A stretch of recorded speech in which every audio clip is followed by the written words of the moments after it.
1.0, it's been already 2 years. It's crazy. It goes so fast. Like I don't know if you realize we're not having it this month because of the anniversary and a lot of things happening, but Old Man Yap is like getting close to, I want to say, a year almost, right? Yeah. We're getting there. We're getting there.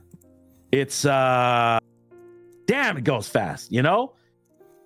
It's honestly kind of interesting to me because like my first year of streaming, it felt so long, right? It felt very, very long. And part of this is like, unlike you, I think unlike you, I don't know if this is so true. I started with like no research. I did research into like the economics of it, but like I didn't have an established brand. I didn't know like what I was planning on doing in terms of like even like my color palette and my name and my model. None of that was set before I started streaming. It's like my first year was like a lot of experimenting with schedules and with content and with my branding and like what I'm going to be doing. And then that felt like it took a very long time. And then the second year really felt like it flew very quickly. And in case I get it. In case people are kind of missing, my anniversary was 1 week ago. Right. Yeah, I think I remember that. Yeah, 520 is my anniversary, and it was my second anniversary as well. I am like, me and John Ken like started like at the same time. As a streamer, right? Yeah, because as a streamer, in my body, I have like close to 4 years now, but I focus a lot like as John Ken, right?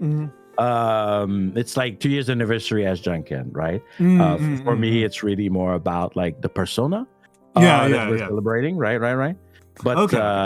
Yeah, I'm counting from the first time I hit had live. like a full year of just PNG. Yeah, I had more than a year of PNG. It was I got my model out in like June of last year. So yeah, it was slightly over a year of not just PNG, but like PNG and also like nothing. Also like nothing. Even nothing. Just like showing up. But yeah, again, it's I think you've done some very impressive stuff, Mr. Palm. I dare and I go for it. And to me, I like to challenge a lot how things goes, and we talked about it a little bit. We only have 1 minute, man. We only have 1 minute, so I've got a very important thing to tell you that you will really appreciate, which is that last week I had a collab with another person that I met through the Rocks Paper Scissors tournament. Yeah, I think I saw. Who was it? It was Nemo, with director Nemo. Yes. I did see it. That's great. Yeah, a lot of people told me that the tournament really like let them know other people, and they kind of bonded over that. So I'm really happy about that. It was a very huge success as like a big networking event. You've made a lot of people very happy with that. Me and Nemo had an amazing time. I think if you've talked to the two of us, you know that me and Nemo have some insane things in common. So it was a great time. But yes, I've got to not bogart time away from your next guest, so I will let you skedaddle on your own terms. But I will. I know how hard you like to Oh my god, I could literally be here for 7 hours. I could eat up 7 of your hours. It would not be a challenge. Probably, but we're gonna have Old Man Yap in the future for sure. Absolutely. We love to do the Old Man Yap. We need to schedule. We're not on schedule right now, but we'll get it scheduled in the next couple of weeks. Yeah, we will. All right. Thank you, Al, and thank you for calling, and thank you for all the great time we had together. All right, have a good one. All right, see ya. Bye-bye. Goodbye. All right. Hello, chat. John Ken has hung up on me because he has to go through groups of people in 10 minutes, and he started basically at my stream time, so I figured I would just go. I would just go.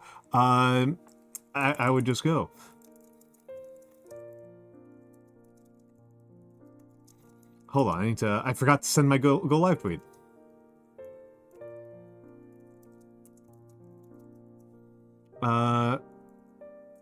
I forgot to send my go live tweet, and let's send the go live skeet. Let's send the go live skeet. I am told that you're not supposed to put your link inside your go live announcements because it gets suppressed, but I also really struggle to give a crap because like the go live tweet's not really supposed to go that far. It's not like the idea of a go live tweet going viral feels insane to me. So I really kind of don't respect that as a piece of advice. It just doesn't make sense to me. But yes. John Ken, for folks who may not know, John Ken and I go way back. John Ken found me through a Twitter thread of bearded VTubers and DM'd me, and we set up a collab series that we have done several times. We were supposed to do it in theory once a month, but it's more like once every like 2 to 3 months. We do a collab series of old man yap, where the two of us just kind of yap on old man topics. It's a Zatsudan in the kind of traditional sense, right? It's a traditional Zatsudan, and yeah, it's a very, very simple type of collab. It's a type of collab that I love. You know, I love to do these Zatsudans. They are among my favorites. And so, take a big old drink of water there. And so I was very, I've been pretty enthusiastic about that as a process to do with him. It's been, and I'm always excited when we get to do it, which doesn't always happen. But like I said, it's pretty freaking good when it does. So how are folks?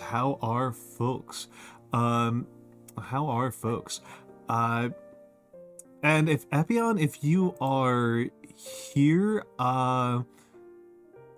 there is I added a new, you're like one of my tech support guys, so if my quote feature fucks up, I may be asking you for help with that. But yes, John Ken is at this point an old friend.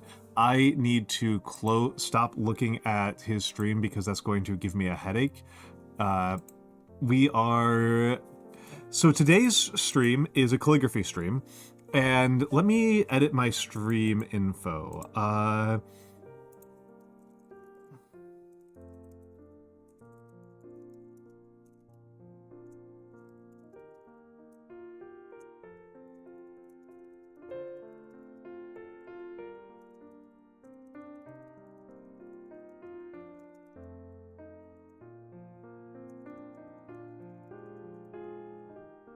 Okay, let me put that there, and so, there we go, that should be good.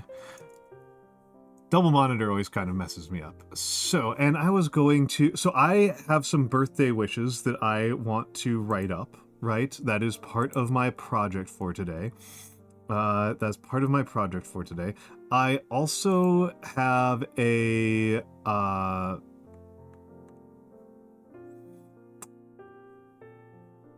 also, my friend Mabel has been writing poetry, and she is my collab mate later this week.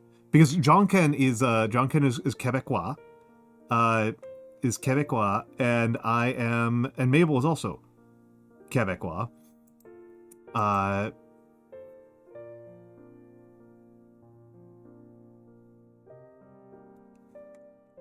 So it's double Quebecois week for me. Double Quebec.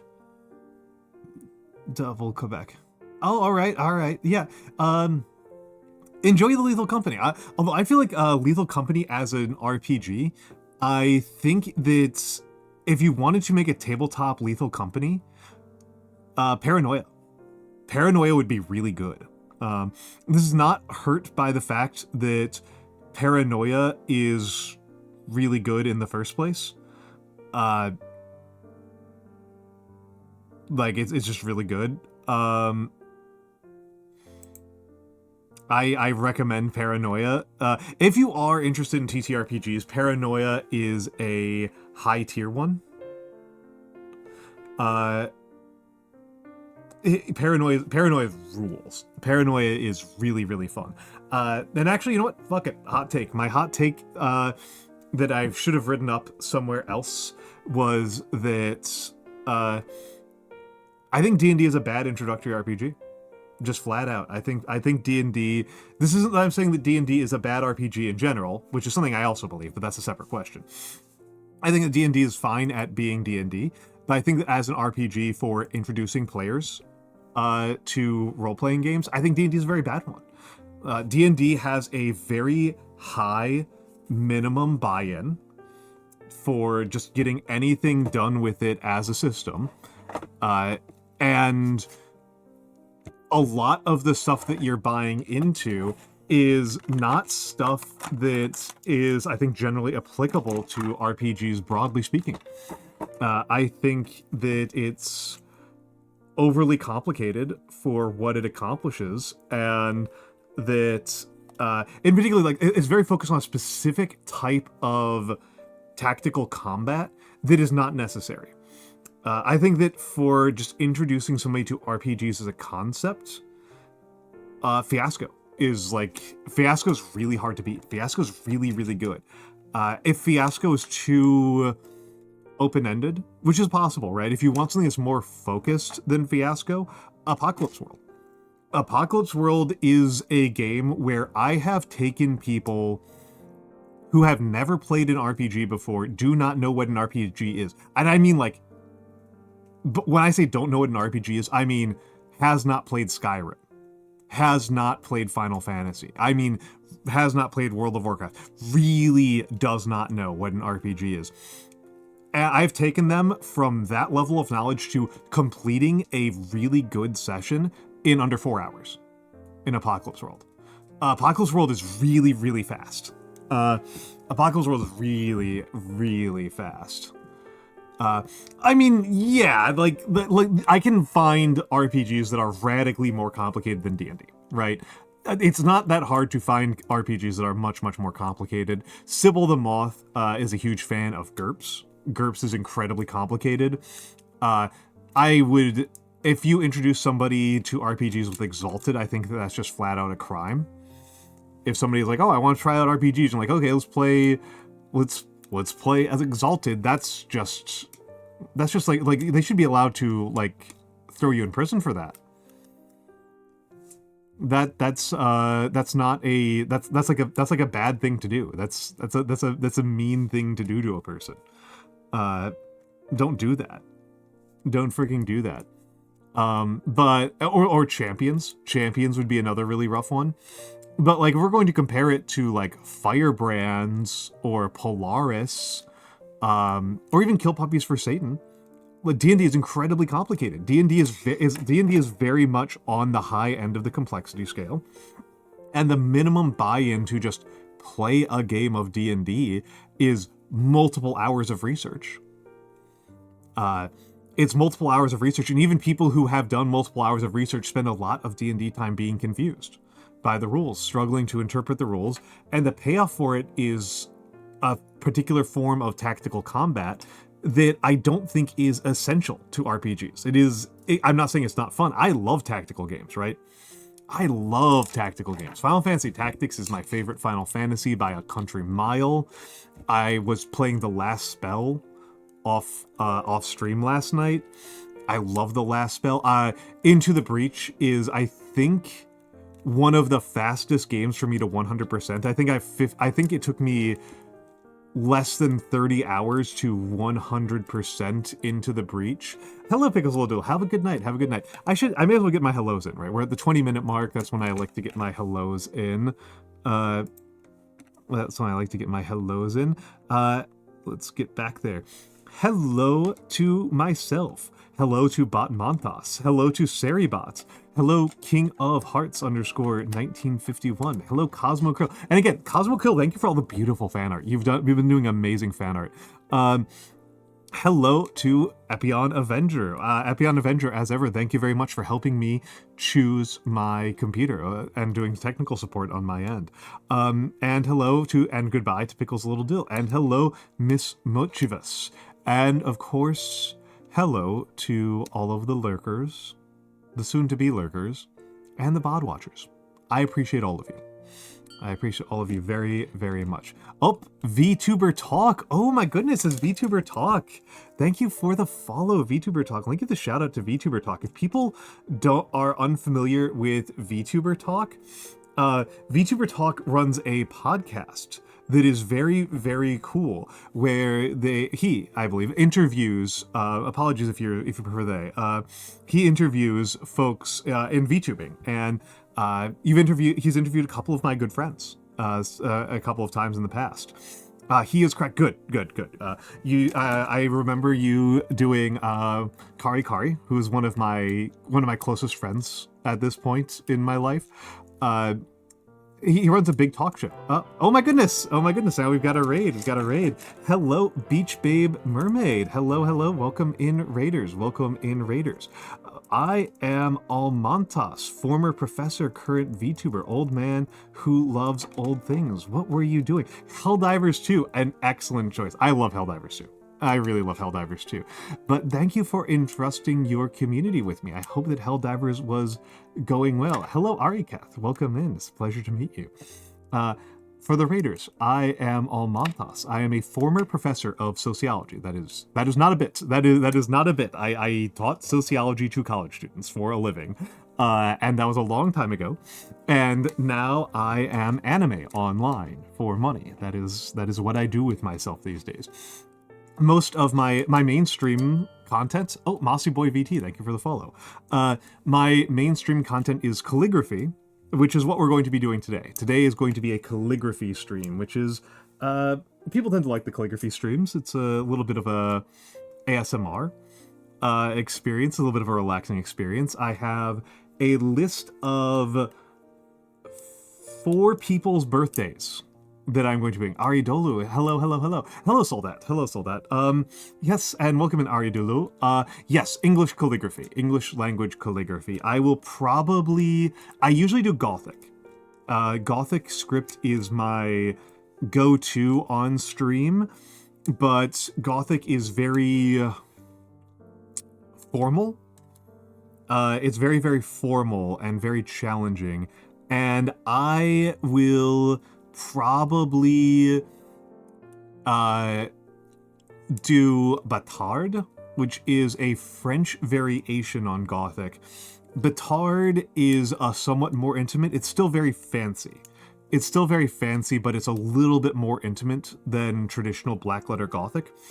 And I honestly really gravitate towards it. I'll kind of just, if I don't pay attention, if I'm not actually paying attention to myself, I'll end up kind of writing in Batarde by accident. Oh, your birthday is Sunday. That's wonderful. Beach Bay Mermaid, thank you for the follow. Gamma21 has asked for a book recommendation. So I actually reread this recently. I recommend the series... Oh, Araketh and Ari Dulo, thank you for the follows.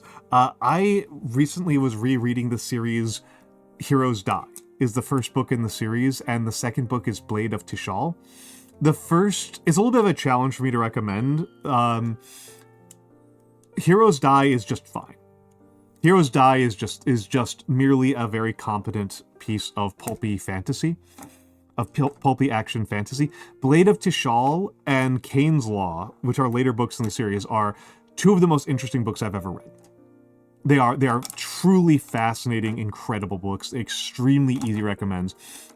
The challenge is that Blade of Tishal doesn't make any goddamn sense on its own. It's very much about the events of Heroes Die, and it will just leave you in the dust if you have not read Heroes Die. So you kind of need to read an entire pretty good pulp fantasy novel in order to get to the really interesting one, which is Blade of Tishal. Blade of Tishal is genuinely a fascinating and incredible book, and I highly recommend it. So that's my fantasy thought. Those are my strongest fantasy recommendations. And hello, welcome in, Matthew the Rice Seeker. Hello. But yes. Imagining a script including some medieval art mixed in. I don't tend to do very much medieval art. I have very little illustration chops. There is a part of me that kind of wants to learn how to do illumination in that sense. I do have the manual dexterity for it. I have the baseline manual dexterity for it, but I don't have the eye for it. I don't have the eye for it. There's a specific way of looking at the world. Oh, Magnum Etham, thank you for the follow. Welcome in. And yes, King of Hearts, you are recognized as present.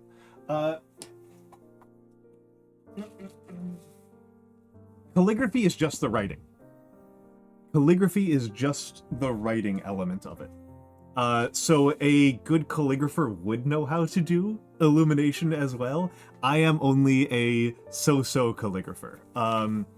Yes, Grandpa is correct. Grandpa is correct. Yeah, the artist eye is a skill, and I mean, Matthew's a better painter than me, so Matthew can comment on this. I think I'm okay at painting miniatures. I think I'm a perfectly fine mini painter.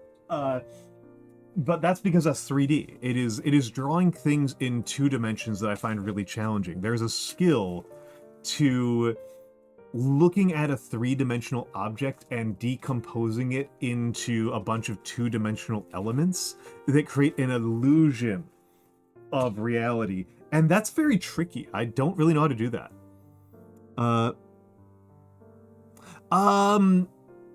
I really should. I don't have a gallery of that. I really should, Matthew. I kind of just randomly post them to Twitter and to Discord, but you are correct that I should create a gallery of them. Oh, okay, Kara. Hold on, we got another raid coming in. Karatsun. Welcome in, Raiders. Welcome in, Raiders. I am Almantas, former professor, current VTuber, old man who loves old things. Kara, for the Raiders, thank you for the 7 months, Kara. And thank you for the raid, and hello to Karatsun, and hello to cookie_mine_e. And hello. I hope that Divinity was treating you well. For the Raiders who do not know me, I am a former professor of sociology. That is not a bits. That is literally just what my job was when I was younger. And now I am anime online for money. That is my lifestyle now. I'm now an anime man. And now I'm a sock. Yeah, when I was pre-old. And now I am a sock. I have been socked. And so I mostly do lots of calligraphy is my biggest thing. I do calligraphy and miniatures painting, and I do play some video games, and I do a lot of very, very chatty collabs. I have done several collabs where we we're supposed to play a game, and we just did the pre-gaming chatting for 4, 5, 6 hours. So it's that is part and parcel of the experience. That is what we are doing here. That is how I live my life, and that's what we're doing here. I hope that you are having a lovely time with Divinity Original Sin. I know you are having a lovely time because I was there and I was bullying you, because that's what I do. That's what you do when you're in a Kara stream, when you're watching Kara stream, is you bully her. And I hope that you are having a very lovely day. Alma being the young age of 999. It is not my birthday. But thank you for the well wishes. Yeah, the young age of 999. Hello, Nick's Nighttide. Yes, we do support a good Kara bullying. I mean, it's why she streams, right? It's why she streams. It's what she's here for. Is to be bullied. So it would be simply rude not to indulge her.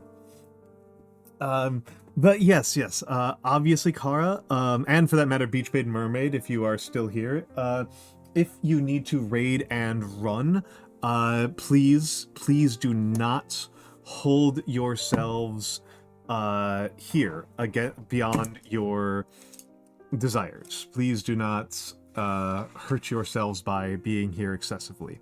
That said, I may as well show this while I am here. I may as well show this while we are thinking about it. So hello, it is my mitts. It is me.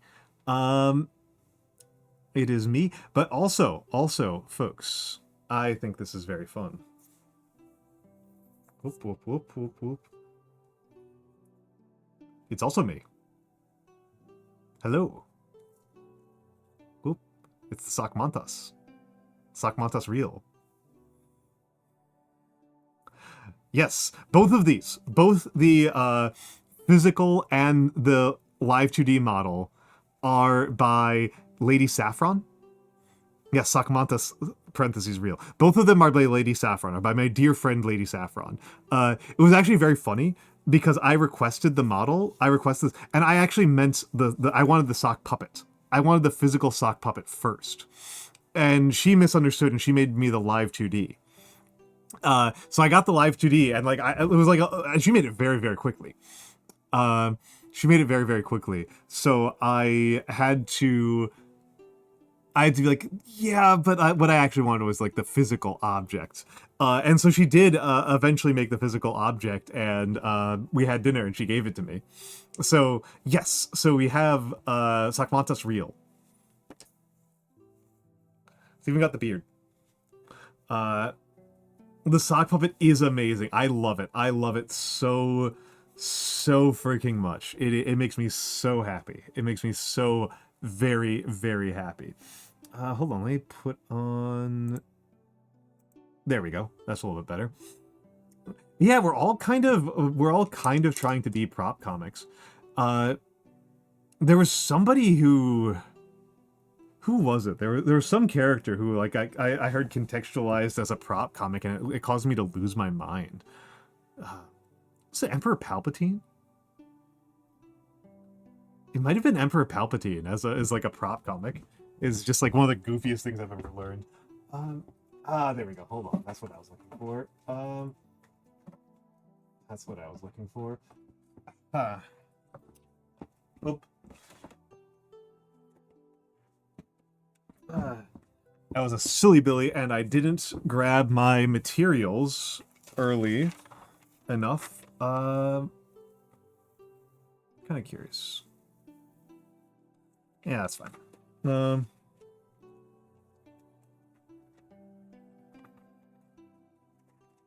That's fine.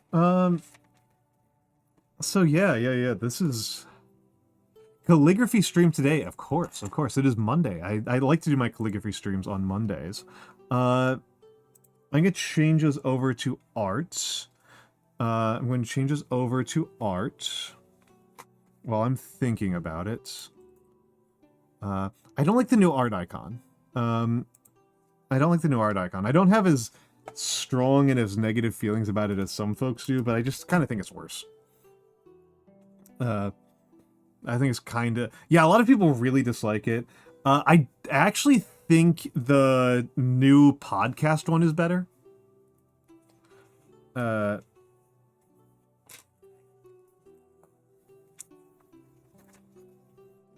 the... because it's a little bit more clear. The new art one is worse. What were the ones they changed? They changed arts, podcasts, they changed art, podcasts, what were the other ones that they changed? Food. They changed food and drink. And that one, I don't know. The food and drink one's like kind of a mid one, I guess. Food and drink is kind of mid. What was the other one that they changed? Food and drink, podcasts, art. They didn't change just chatting, did they? They changed another one. Was it the hot tubs one they changed? I can't remember.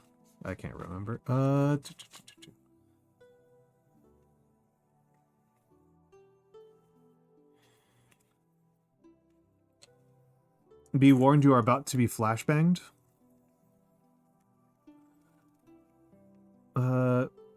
They changed 4 of them, and I can't remember what they were. The food one I'm kind of mid on because it's like a little... Like, the previous one was bad. The previous one was bad.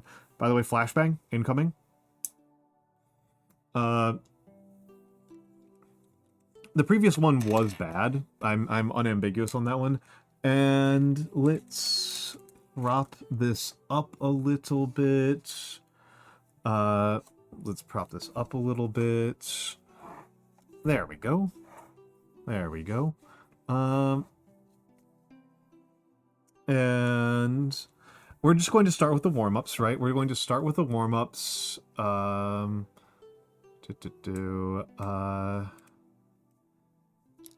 going to start with the warm-ups. And actually, you know what orientation do we want this for? Transform 90 degrees counterclockwise. That's not very good. What the heck is going on there? You don't need to see my thighs. That's inappropriate. And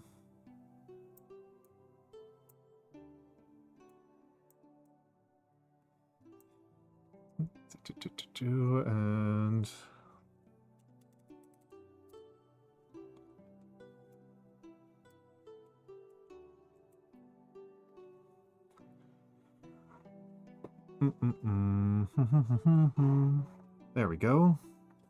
Something like this, something like this.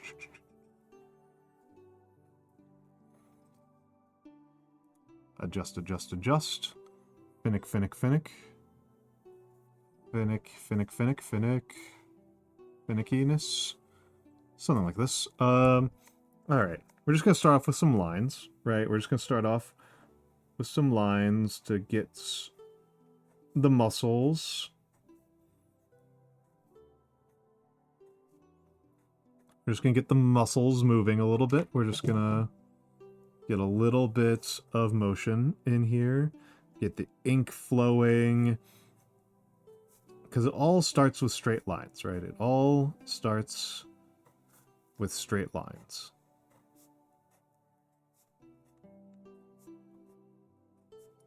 Everything begins with just simple, straight lines.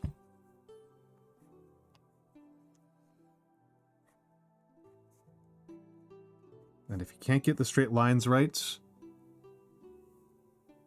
everything else is going to get harder.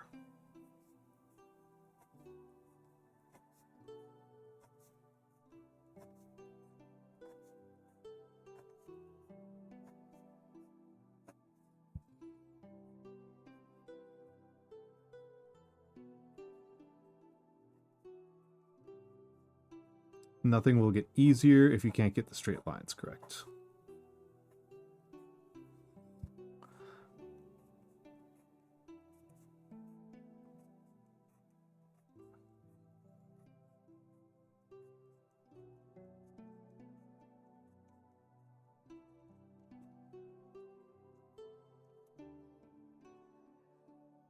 And then little curves. We're going to be doing Batarde today, which has a lot more curvature to it than Gothic. Gothic does have some curves to it, but Gothic has a lot of very, very straight lines. So, you know, a little bit more curvature to it. Oh my goodness, Aziza! Aziza! Welcome in, Ozzy! Ozzy is my sister. Ozzy is my V-sister. My flesh sister. How are you doing, Ozzy? How are you doing, Ozzy? Nether888, thank you for the follow. What were you up to, Aziza? Raiden in bro. Yeah. How is Marvel Rivals? How is Marvel Rivals? Are you still stuck in silver hell? But for the Raiders, I am Almantas. I am a former professor of sociology and currently a VTuber. And now I am anime online. I am anime online for money. I do lots of calligraphy streams. This is my main content. And this is this is my main content is doing calligraphy. I do calligraphy and I yap and I talk a lot about history despite having a sociology despite being a sociology teacher. I probably talk more about history than I do about sociology at this point in my life. And as I like to say, the Roman Empire is my Roman Empire. Having a mental breakdown over D ranking 3 tiers. Ozzy, what do you mean 3 tiers? You were silver. You were silver. There's only one more tier. Did you find the secret? Did you find the secret iron tier? And I'm terribly sorry. I'm terribly sorry. I haven't played Rivals in a while, and I'm pretty sure my best ever was like Silver 1. And I am pretty sure that if I played it now, I would be considerably worse. I think the community has gotten better, and I have not. You cry when angels deserve to die. Yeah. I am sorry, Ozzy. I am sorry, Ozzy. I am very, very sorry, Ozzy. That blows. For people, yes, again, Ozzy is my V sister. We are both, if somebody wants to type an exclamation point model, we are both Sensational's children. We are both Sensational's kids. And Ozzy does really long streams. She does really long streams. She does like, yes, thank you, King of Hearts. Thank you, King of Hearts. Ozzy will do like 12+ hour streams like multiple times a week. She is a very, very enduring streamer. She's a very, very high endurance streamer. Okay. Also, folks, let me know how the lighting looks to you. I have been experimenting with new lighting and camera setups. So I am unsold on them.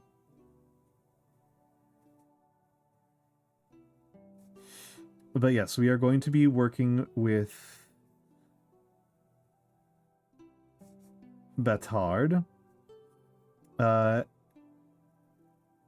Alloy said, wondered how you do this. 8 to 10 hour ones, which still feels short, which is crazy. 8 to 10 hours is super long, Ozzy. That is super long. Alloy was asking about how you do this. The key component to this whole thing. Okay, the camera's focus is not playing nicely with me. And I broke the tracking while I did this, so give me a second here. Well, okay, this tracking is not gonna get there. So you need these broad nib pens for the kind of thing that I'm doing, right? You can see that it's thin and then is broad, right, on steel. It's all steel. These are steel. And the trick to them, right, is that they have this big flat wedge tip. And a lot of the trick to letter forms is to manipulate the angle of that, to keep the angle relatively static.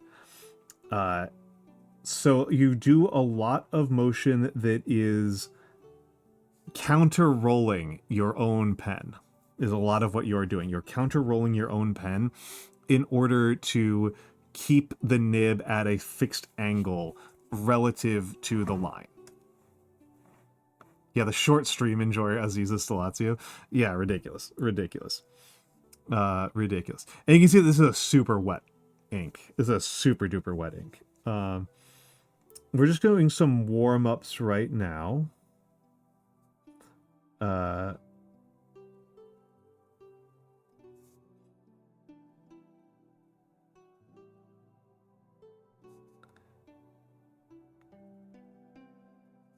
We are going to be doing, these are called pangrams. The first couple of things, I start with doing lines and curves, and then I go into pangrams. Pangrams are sentences that use every letter in the English alphabet.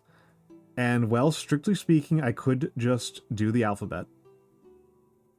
I find that kind of boring and stupid.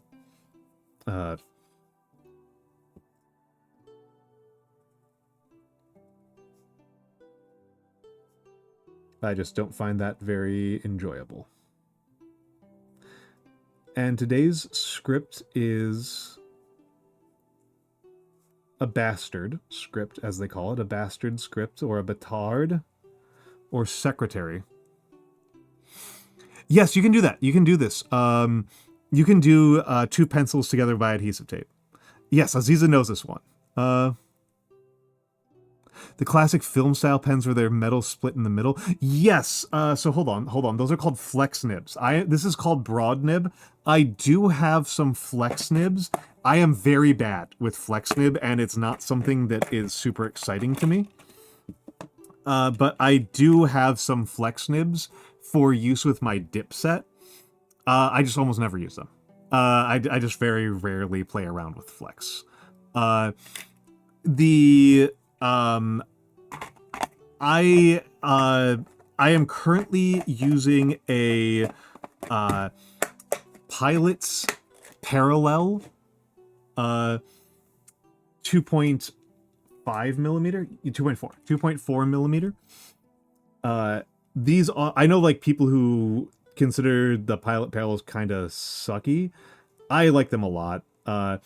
There's the big disadvantage of the Pilot Parallel is that you're limited in what inks you can use. The big advantage is that you don't have to ink it up every 10, you don't have to like ink it up every 5 seconds. They are much more convenient and transportable than using a dip. I'm not sure about that end. It's a very what do we call it? It's very Frocter looking. I do love the F and the W in this script a lot. I love this F.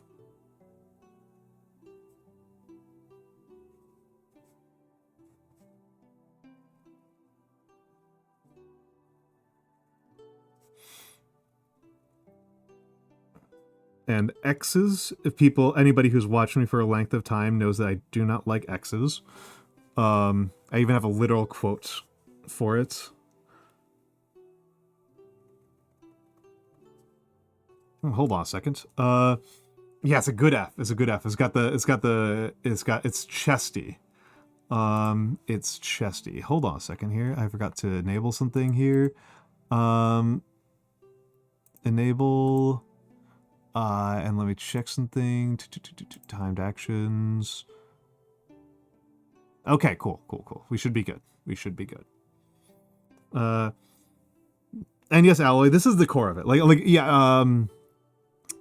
Yeah, doing it with 2 pencils is an option. You will get a similar effect. It's just going to be uncomfortable. And you'll have to fill it, right?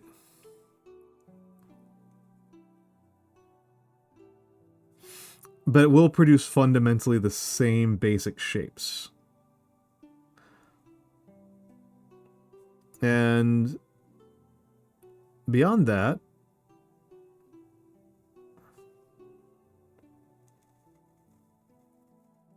it's mostly a matter of practice and control.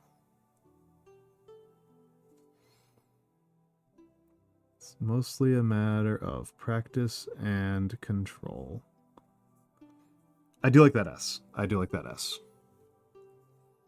Yes, obviously, Aziza, if you want to raid and run, you are obviously welcome to. I will not fight you on that at all.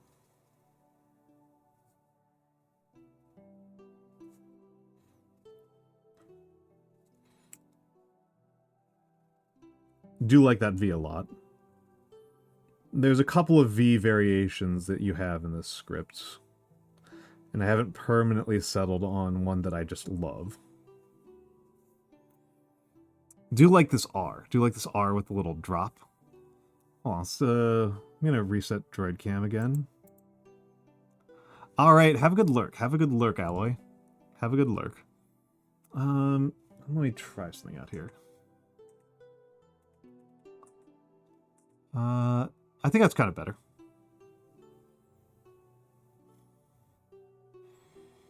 Chilling with the peaceful vibes while I pet cats. Excellent. Yes, enjoy. Good luck on your finals. I hope that you do well on them. I hope that you do well with them. And yes, enjoy your time with your cats, right? Enjoy your time with your cats.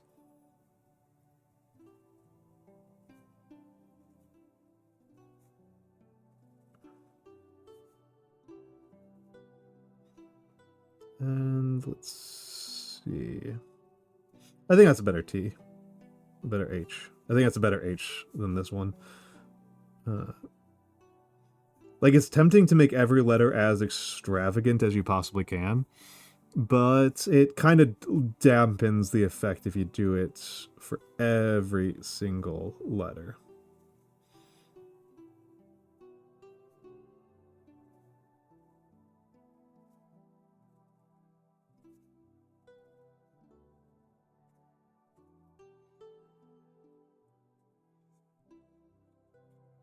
Couple time was in the middle of a comp match. Now you have to suck it up. I am sorry. I am sorry.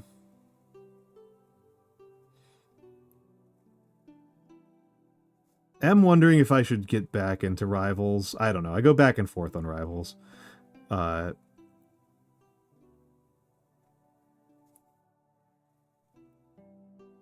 last time I played it, I got pretty tilted out. Which is not me, right? I don't like getting tilted out. I don't tend to tilt out very much. That's pretty unusual behavior for me.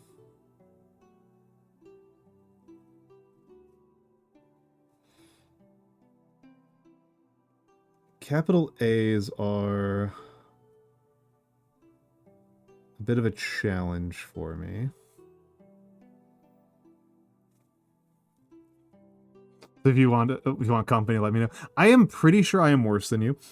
My trouble with pretty much all comp games is that I am like way sweatier than is remotely justified for my skill level.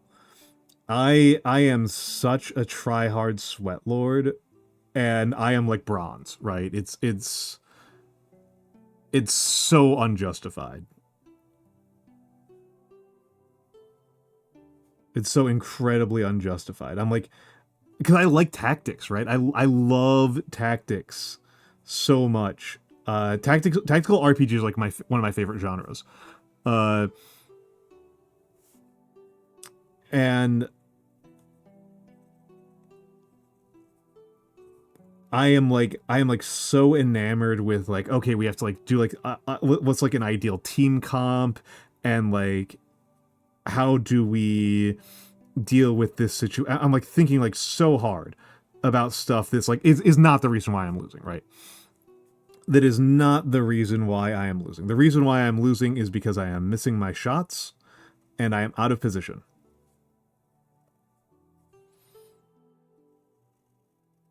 Mostly that I'm missing my shots.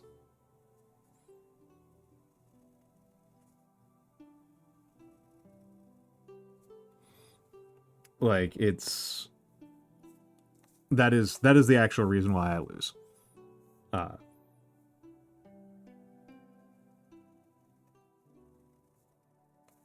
Which is why I like playing Scarlet Witch.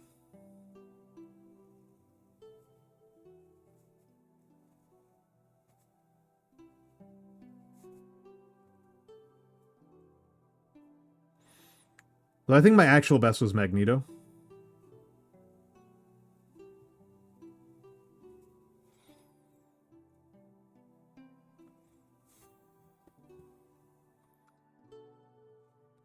Ooh, Hail Pump 40k in one half. I mean, the match of this is a long time ago, right? But the match that I think about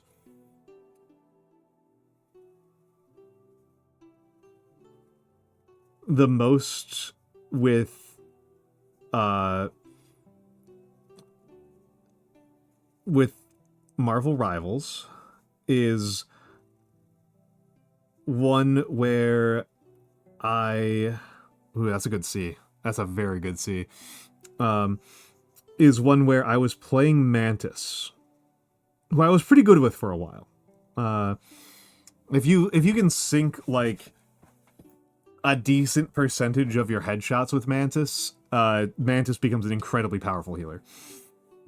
I was playing Mantis, and oh, Satine! Hello, Satine Fiore! Hello. Let me give you the shout out. Give me uno momento. Hello, Ryan the Space God as well. Hello. What were you up to? What were you up to? You're doing cookie run. Excellent. I hope the cookie run was treating you kindly. I hope that your polls were good. Hello, Redmaster787. Welcome in, welcome in, welcome in. For the Raiders, I am Almantas, former professor, current VTuber, old man who loves old things.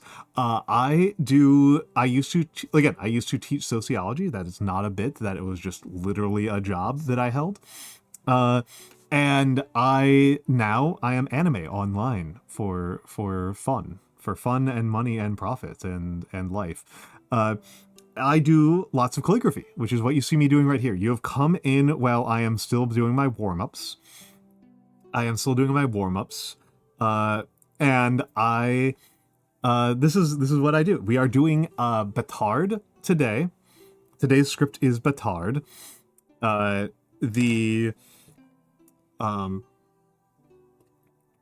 Today's script is Batarde, and I have a list of to-dos today. Several of my friends have birthdays that have either happened very recently or are coming in the next 3 days, or in the case of Ujix, are currently active. So I've got quite a few birthday wishes to catch up on. And so I'll be catching up on birthdays, and I will be writing an anniversary letter. But I am using Batarde because Gothic, which is very popular, looks very, very unfriendly. Oh, am I almond? Did the almond not trigger? Almond did trigger, and now I'm in almond. I don't like to look at my own face while I'm streaming. It weirds me out. So I have to double check that. But yes, you were trying to pull Stormbringer, but no luck so far. I am sorry to hear that. And also, hello, Clover_the Mousefolk. Welcome in. It's a pleasure to meet you. If you need to raid and run Satine, please feel free to do so. If you simply want to stick around and fall asleep to me rambling while I do calligraphy, that is extremely acceptable behavior. I encourage it very strongly. And if you want to stay here and which you long for now and then, I still haven't played Disco Elysium. It's actually really funny to me how I had people pushing me to play Disco Elysium well before it got popular. Like well before it got popular. One of my main drinking buddies was a very early and aggressive adopter of Disco Elysium, and I still haven't played it. I still have not played it. I've owned it since 2019, and I've still barely played it. I've only played 2 minutes of it. So you didn't do a ton of the funny options? I see. I haven't really played a role-playing game on stream. And the thing is, I am such a nice guy when I play RPGs.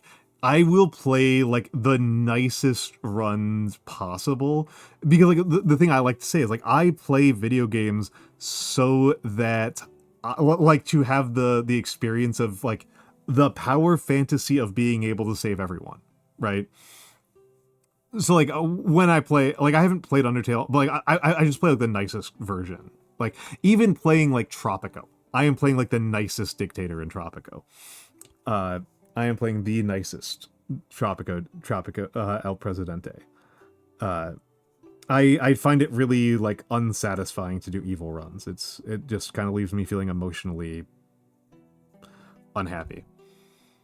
Nice guy Al in Disco. I mean, my kind of thing that stops me from playing Disco Elysium is if I wanted to see a fat, depressed socialist, I have mirrors. So physically can't be mean. Best friend drove me insane in Baldur's Gate 3 because anytime they would kill someone, I'd be like, but we can save them. Yeah, I think that me and you would have would produce. I think Ozzy, it would be ridiculous to have us do a co-op RPG like that. We are getting hit by ads.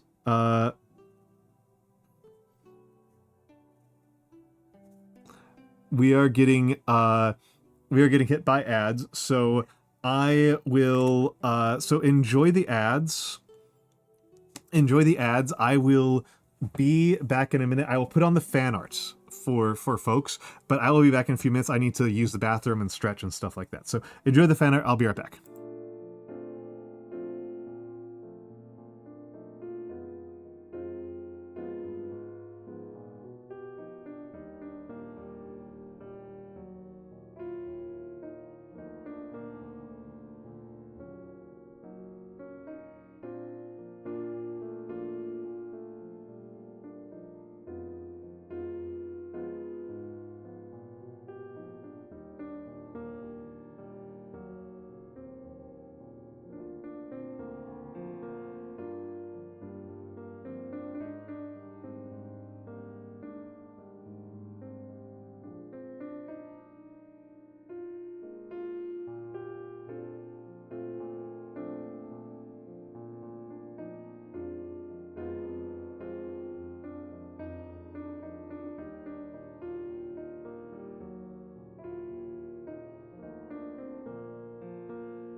Hello, hello, hello, hello. I am back. I am back. Ah, no, let's not go with this one. Let's go with this one. This is the better one. This is the better one. This is the better one. I hope everyone had a lovely stretch and hydrate while I was on break. And if not, I hope they at least enjoyed the fan art. I hope they at least enjoyed the fan art. Thank you, Almantas, for the reminder.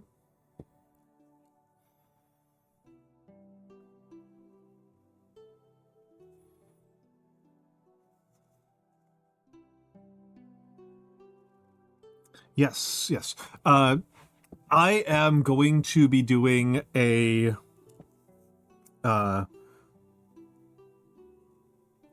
going to be doing a Discord watch along on Wednesday. Dreading setting everything up. I am sorry.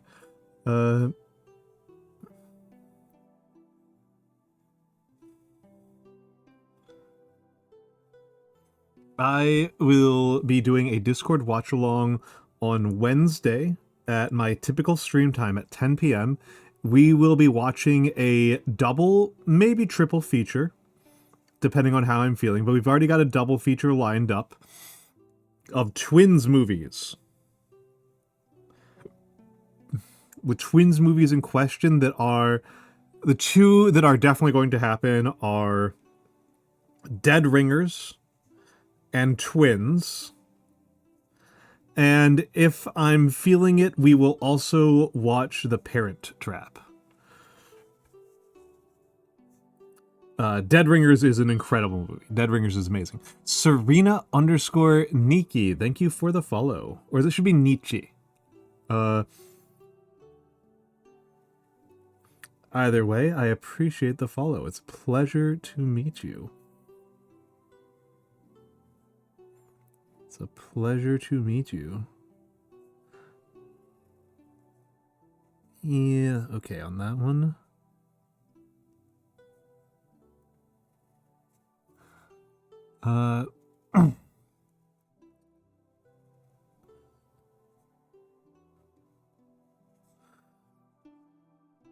Nisi. Okay. I will probably call you Serena Nisi, or Nisi, pretty consistently. Oh, I mean, well, I'm not too fussed. I know that getting things wrong is just part of the territory.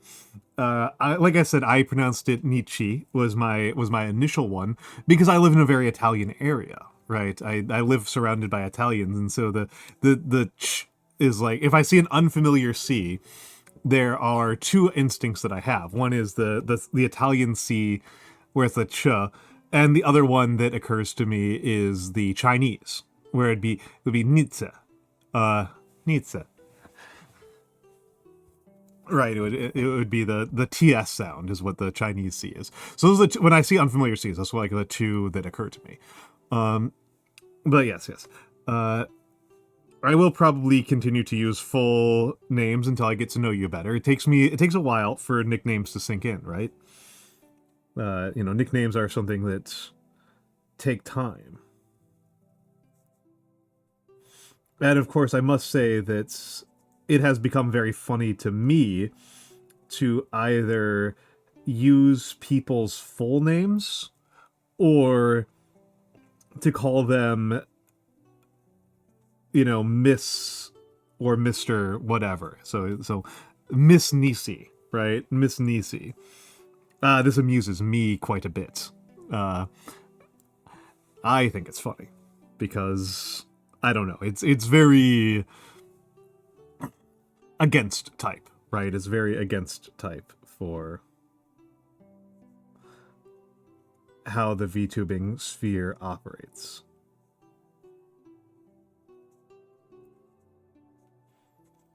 All right, that's two pangrams.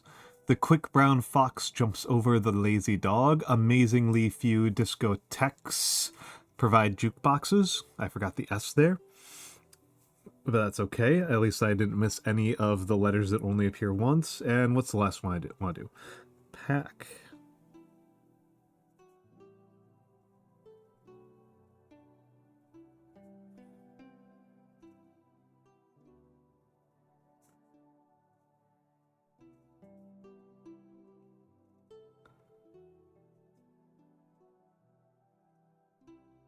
There we go.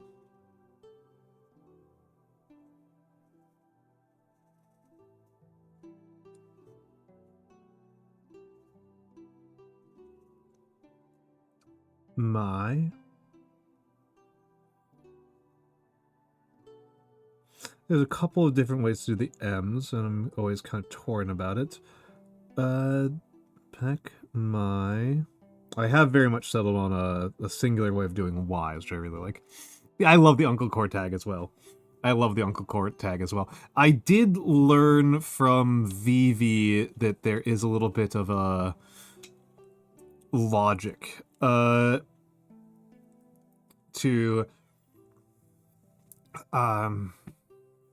there's a little bit of a logic to how advertisers respond to tags. And apparently Achievement Hunter is a huge debuff. That's what VV reports. And so there's a part of me that wants to do some A/B testing on tags and ads. But that's really annoying. I actually kind of love doing data analysis, but I mean, isn't that always the way of things, right? Everyone wants to do data analysis, but nobody wants to do data collection.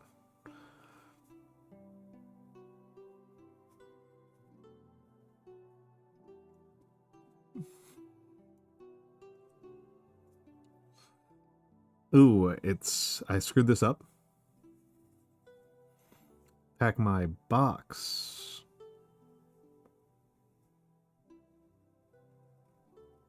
There we go, that's much better. It's also a better B. It's also a better B. I made that previous B too harsh.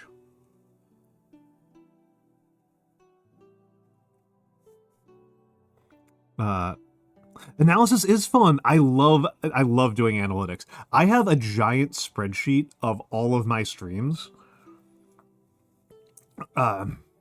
It is actually at the point... I actually had a horrible moment a few weeks ago where I realized that I actually need to do it in SQL. That I have surpassed the level of data tracking that I can handle using Excel. Actually, I exceeded Excel a while ago. I've been on LibreCalc for a while, but LibreCalc isn't fundamentally different, it's just more efficient. But I need to be doing SQL. I need to be doing SQL analysis on my streaming. But doing the data collection for this would mean doing streams where I keep track of how much of my tags and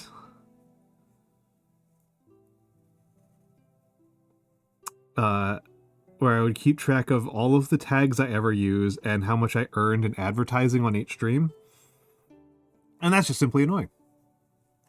That's just simply very annoying. And it would mean changing my tags A, B every single stream, and that's the part that is unappealing to me.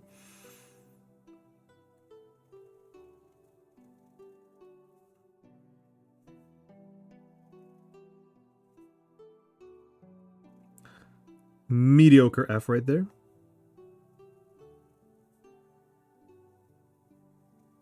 Good V, but mediocre F.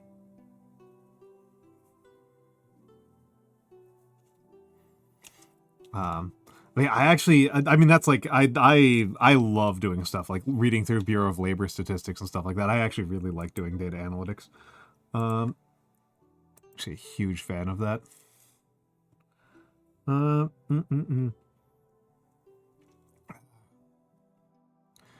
Let me...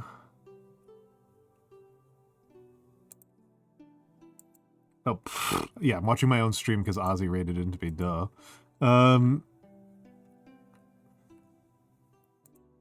There we go. Yeah, no, I do have an honest to God spreadsheet. I mean, I love the numbers, man. I love the numbers. I love the numbers, baby.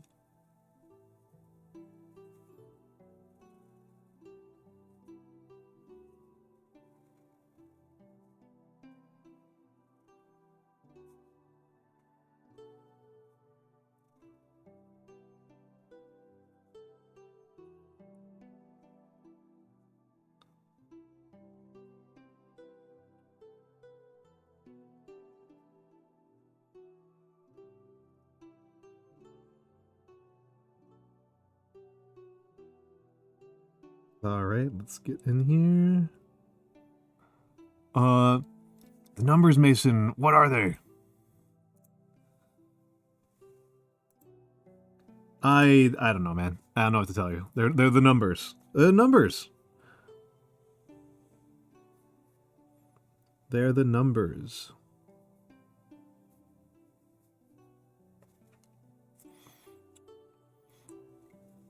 All right, all right. Now, I'm going to keep this sheet around for doing any scrap work that I want to do, so I'm not going to toss this one. But I am going to... Where is it? Where did I put it? There's the pad. My data is...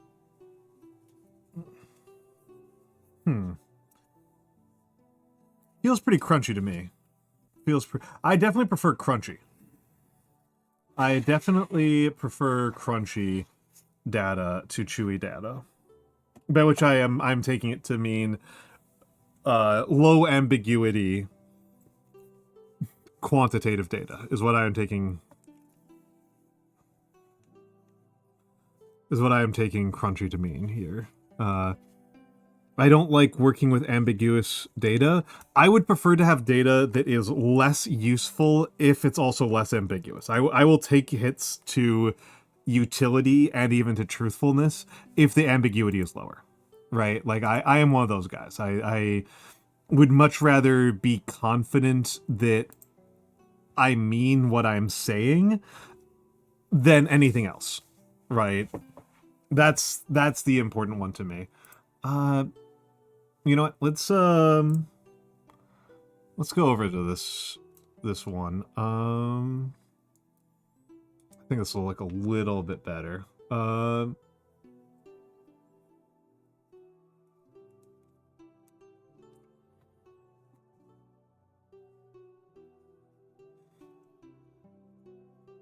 Getting a slightly better angle this way.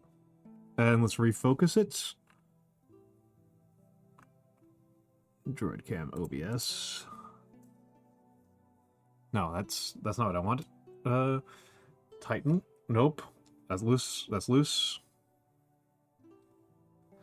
Ambiguity in definitions would be a big one to me.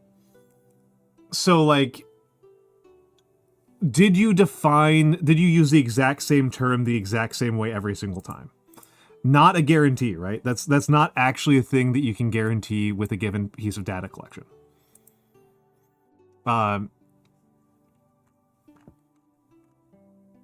let's change that source. That's mostly the biggest thing. Is like I would rather have. So let me think about this. What would be a good example? What would be a good example?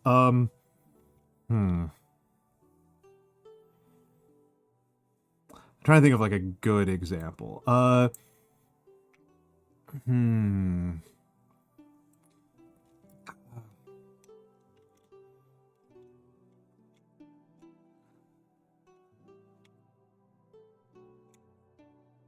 Because the thing that comes up pretty frequently, and I'm trying to remember like a good example of this. So there was a paper that came out recently that I hated.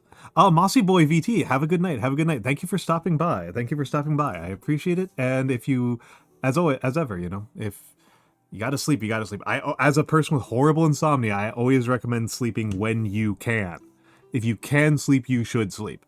So there's a data analytical paper recently that was comparing Gini coefficients in the Roman Empire to the Han Dynasty in China. And in order to produce this, they had to add certainty to several numbers that they could not actually produce certainty for. So a really strong example, the one that really drove me nuts, was they had to very confidently assert the population of the Roman Empire. And then they also had to very confidently assert the income of the Roman Empire, which is really incoherent and confusing. We don't have good numbers for the population of the Roman Empire. they are plus or minus like 50% error bars. That's huge. And that changes everything about your data, right? That changes everything about your data that you're working with. Hold on, my camera angle's bad. That changes everything about the numbers you're working with. And so I found this paper very, very unconvincing, right? I found this paper very, very unconvincing because they needed to insert additional ambiguity in their data in order to get utility out of the numbers. And certainty out of the numbers, right? Like the certainty only existed because they gave up clarity. It really bothered me. Hello, People Bees. Hello, People Bees. It has been a minute. I hope you are doing well. I hope you're doing well.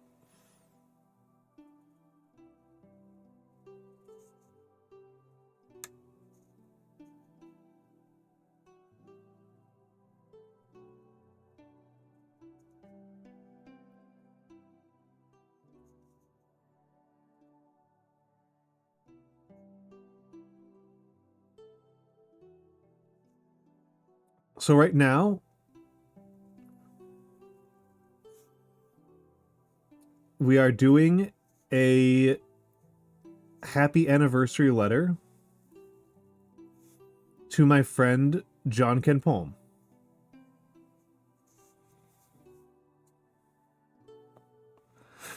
Yeah, the population numbers for the Roman Empire, we've got like plus minus 50% error, which is enormous. And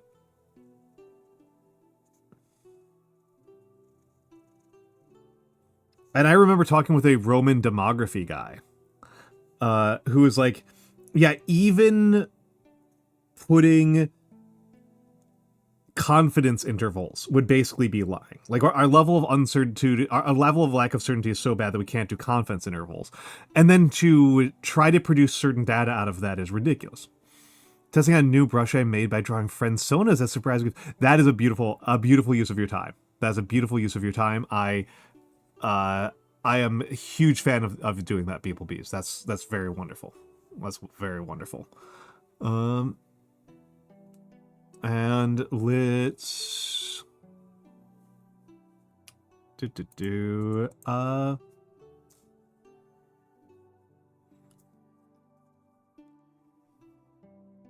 now let's get in here.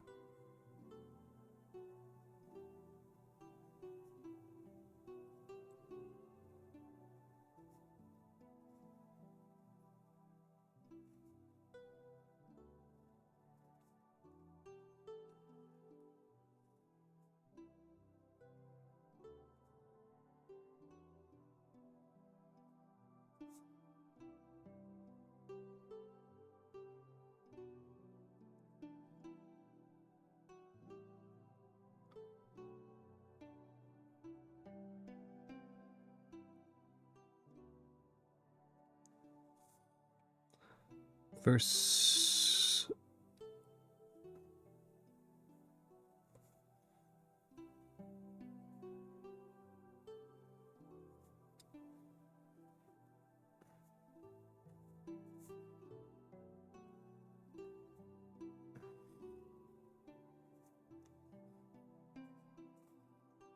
And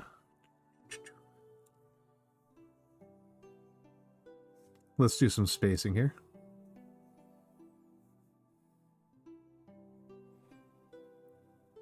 Really blocky. I think that's beautiful. That's beautiful. I'm used to working with very soft brushes, but the only brushwork I've really done is with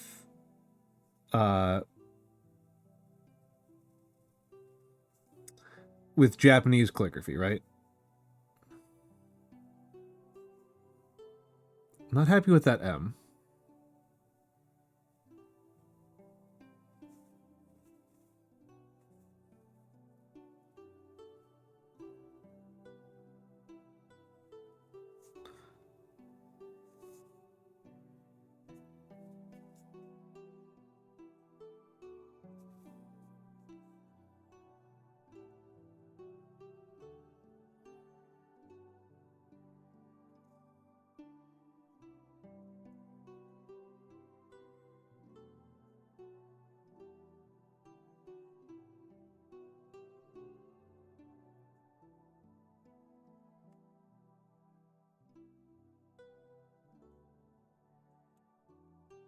Oh yeah, definitely couldn't have gone for John Ken Palm.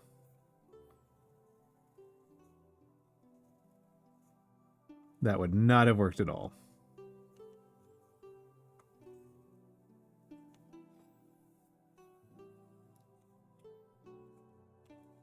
LC maps. What does LC here mean? Liquid coolant is what my first thought.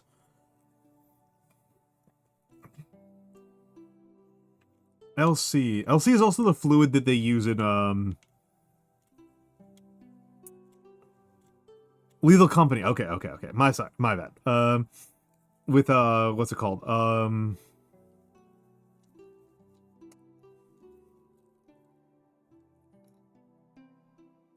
Evangelion. They also call something LC fluid, right? I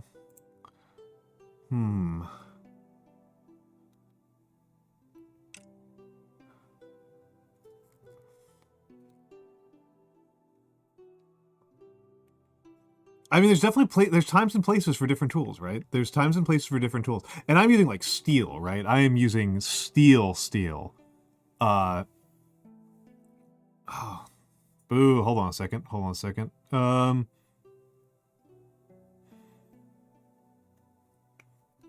using steel, right? So substance of strength and honor for my pens. Which is about as hard as it gets, right? Without, like, going to, like, actual stones.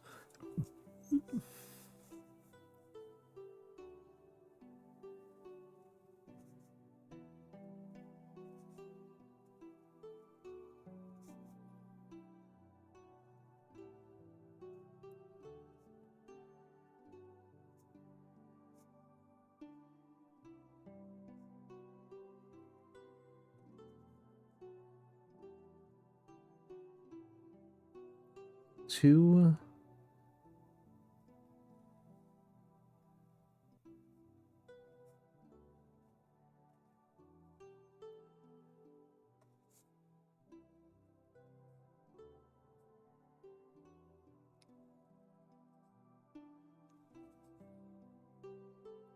whole...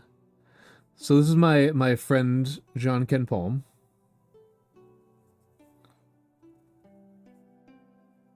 My friend Mr. Palm. It's Noggies. It's Noggy. Hold on. I have to give the shout out to the Nogster. Almantas. Thank you, Beeplebees. That's very sweet of you to say. People should check out Nagi. Nagi's Nagi. I don't know what else to say about her. Nagi's incredible. Nagi's a better streamer than me. Nagi is the only source of serpent-based entertainment here on Twitch.tv, which may or may not be a lie, but that's what she says, and who am I to contest that? The Nagarunsky. Nagi has helped me a lot with my miniatures painting. She's been very, very helpful with mini painting. Not very helpful last time because she was so stoned out of her fucking mind that she mostly just kind of was making noises on the channel. But yes. She's incredible. She's super smart. And I'm glad I was able to help. I am pretty sure I can find some more resources for you. Nagi was asking me for some help with some anthropological research. And while I was never an anthropologist, I do still know how to do a literature survey.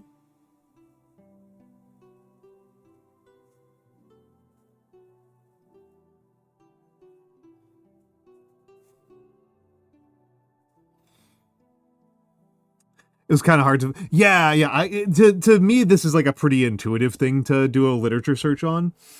And it's kind of a matter of like... Some of it's just like familiarity with the terminology, right? Like some of it's just like knowing how the relevant intellectuals talk about these concepts and what terminology they use.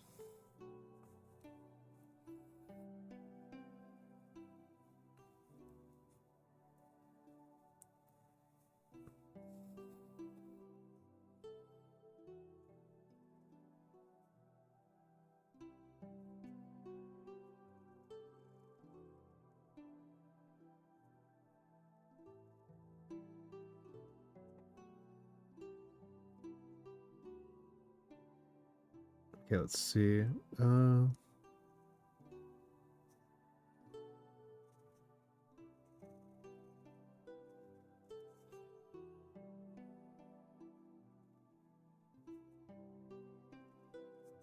Let's go. Let's go. So yeah, like I did help Nagi out because Nagi was looking for some pretty some stuff that I think would be better, was more academic than common sense. I tried looking up like normie sources for what you're looking for, Nagi, and it was all AI generated. It was so bad. It was awful. It was like a mix of like AI generated and like video game box art. It was like, this is awful. I had to go to the academic sources.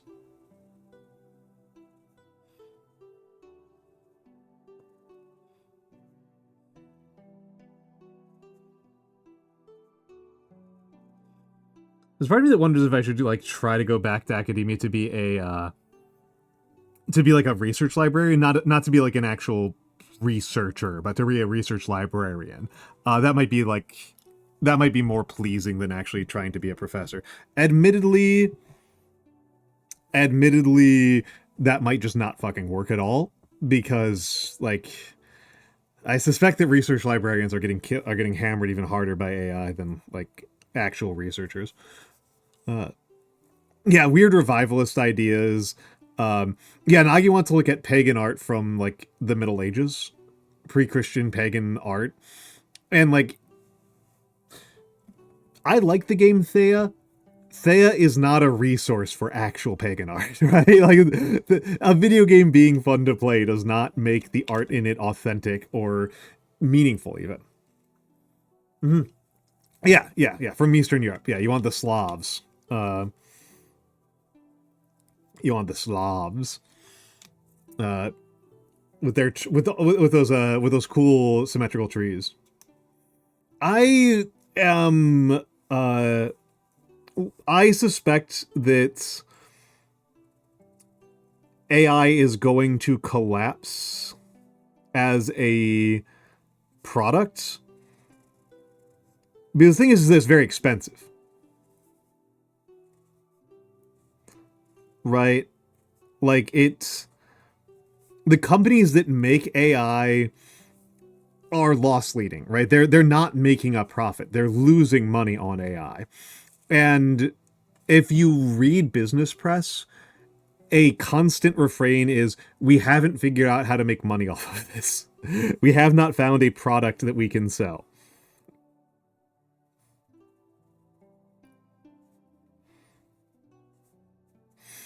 And so like one of the ones that was like really staggering to me was OpenAI is trying to sell a researcher AI that has a subscription cost of $20,000 a month. And it's equivalent. As a researcher, this $20,000 a month is a equivalent to 1/3 of a professor. So you're spending $240,000 a year to get $5,000 worth of product, right? Like that's stupid. That is very, very useless. Yeah, the issue is that LLMs don't have real world applications. That's the actual issue. There are some applications that I can think of for LLMs, but they're literally worse than nothing. LLMs are very, very good at driving particular types of people completely insane.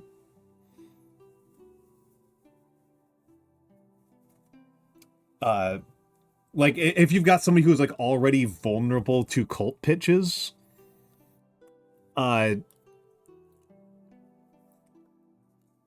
LLMs will make that much worse.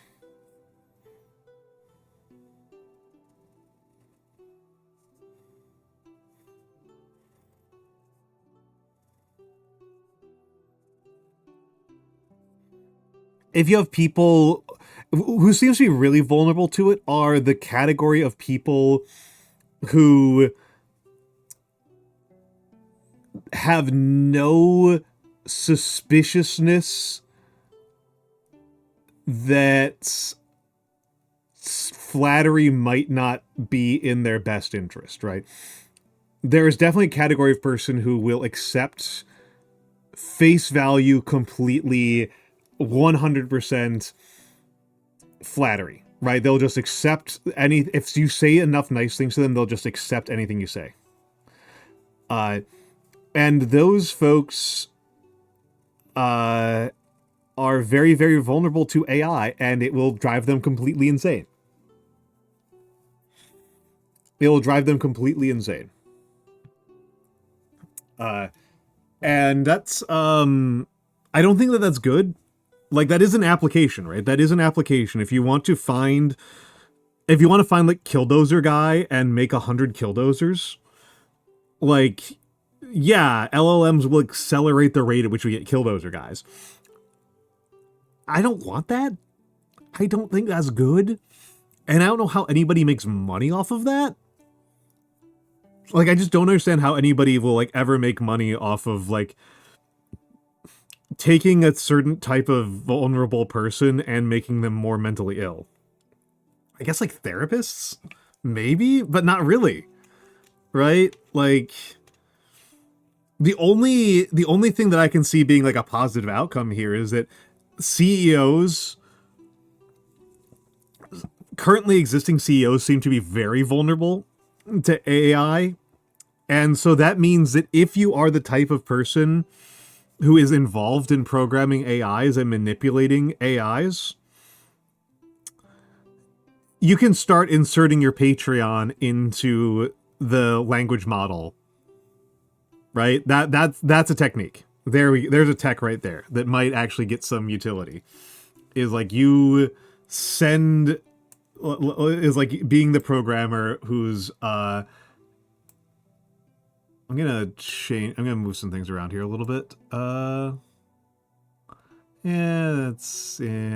not happy with how I'm positioning my camera right now.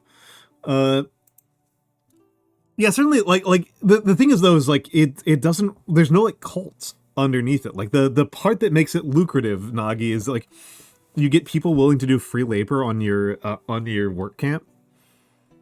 That's how it pays off.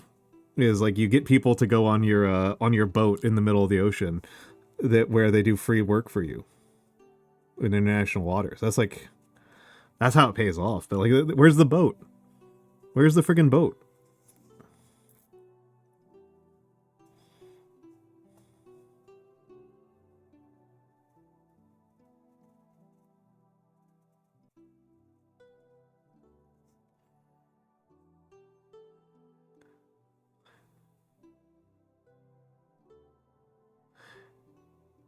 Who like the textual player very clutched onto character AI. Oof. I deal with writers a lot. And AI has not been useful. It's okay, it didn't ban you, it didn't target you at all. I haven't had problems with people sending malicious links in my chat so far. So I am pretty I've got it open.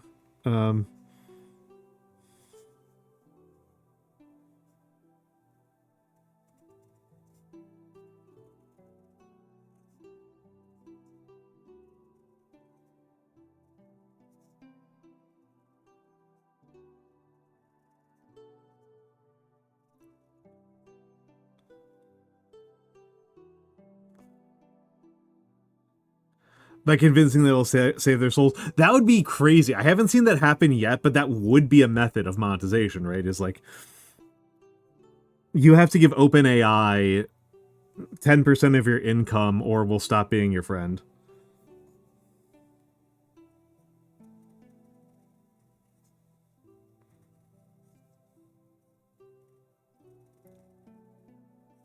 Actually, here's a question. I just like genuinely don't know this. To what extent do chatbots, do LLMs encourage people to gamble? Like I just honestly don't know.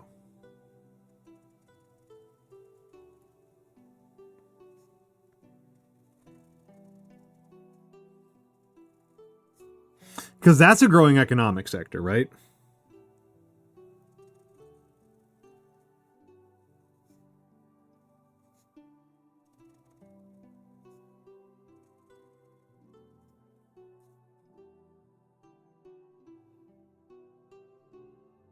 Where you see photos of murder victims. Okay. And epistolary horror pieces are often seen to see photos of murder victims. Okay. Yeah. Yeah.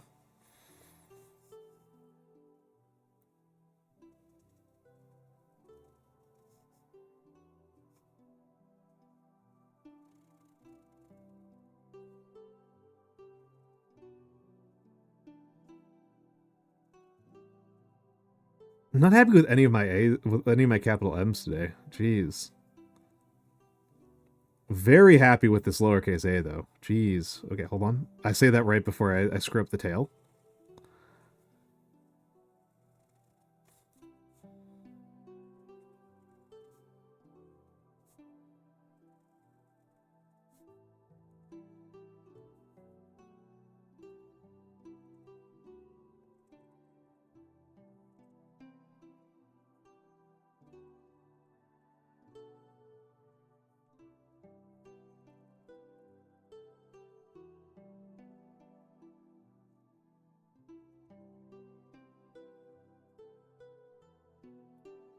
It's okay to have those AI generate because it would not involve any real people.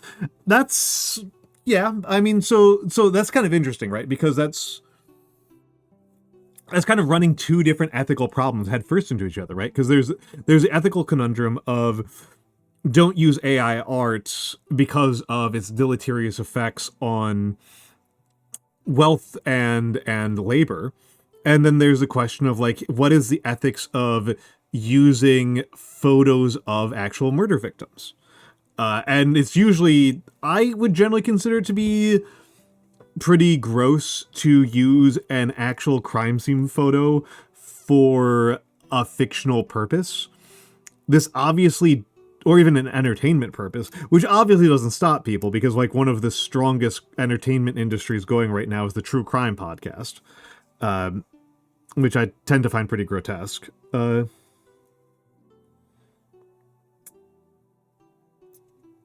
I actually had one that I used to listen to. I kind of got woken up to the fact that it was kind of unethical, right? And that's just talking, right? That's just talking.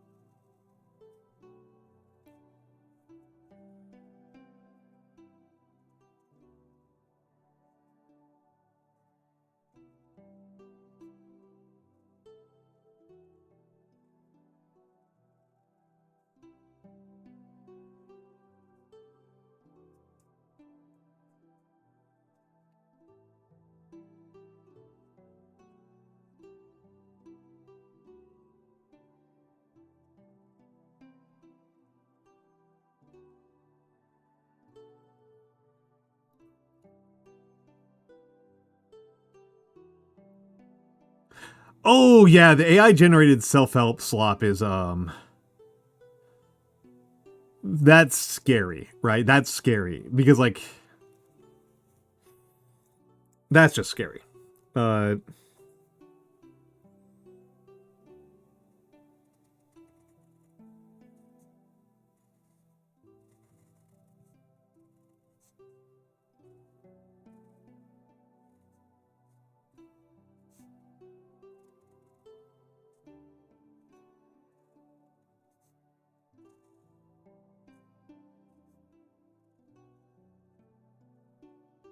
That stuff's just scary.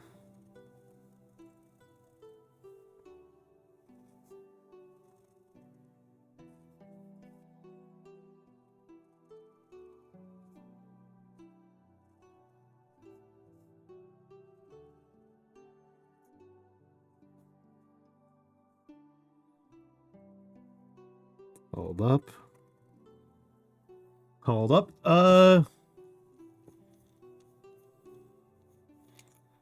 Yep. This guy's nearly emp. This guy's nearly emp.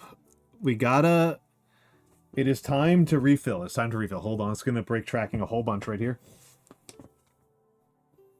Li.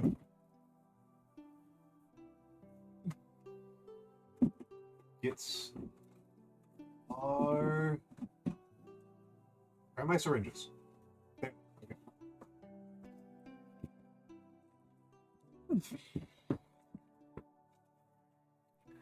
Okay. Yes, no, that Nagi, that's like the biggest thing, right? That's the biggest thing, is this is the reason why I find the AI self-help to be especially scary. Yeah, no, King of Hearts, it's happening really bad. It's really scary. It's really rough. Like people who are already vulnerable to, this is what I was talking about earlier about vulnerability. Well, I don't think it's like a universal feature of humanity, right, Nagi? Because if it was a universal feature of humanity, then like it would apply to you, right? And I do think though that yeah, an LLM will not challenge you. Yeah, you are a snake. A snake can be a person. You're not gonna find me claiming that snakes are not people. So I guess they're not humanity. Okay, let's go. But like, so I know that for myself, personally speaking, if people spend too much time blowing smoke up my ass, it makes me suspicious. Right? Like I don't get, if somebody praises me too much and is like too obsequious with me, that actually makes me paranoid. And I think that to me that's a normal response. Is that like somebody, this is our ink for today. I think that's a normal response, but some people don't have that response.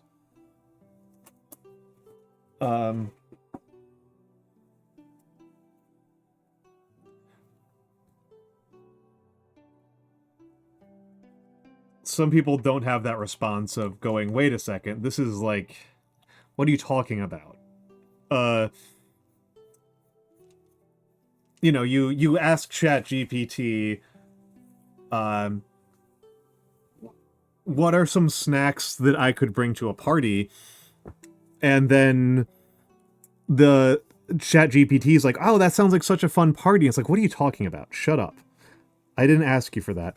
But there's some people who are like, oh, that makes it more convincing, right?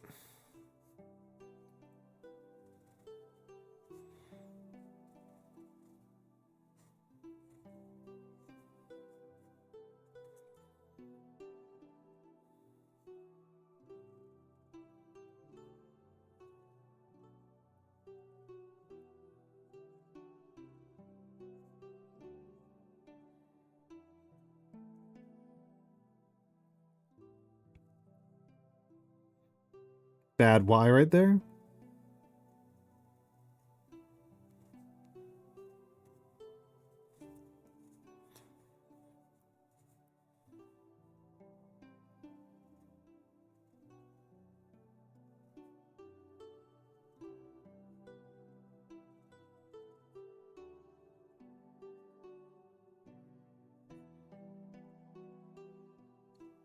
And I think that if you are the type of person who, like, responds to flattery with no breaks, yeah, if you're isolated and lonely, that's going to be a lot more vulnerable. That's true. That's true. But I do think it's mostly a matter of, like, if you have that critical break on your brain about getting sucked up to.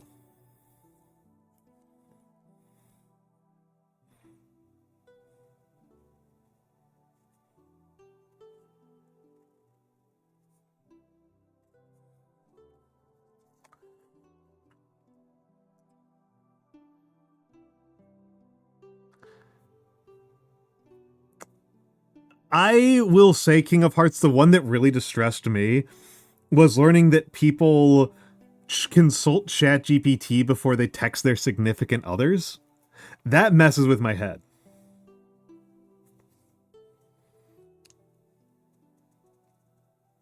That hurt my head a lot when I learned that. It's like, you won, right? You won. You won. Somebody wants to listen to you. So you found somebody. By the way, this is one of my favorite things to do. We're about to do a really cool. We're about to do something really cool. Yeah.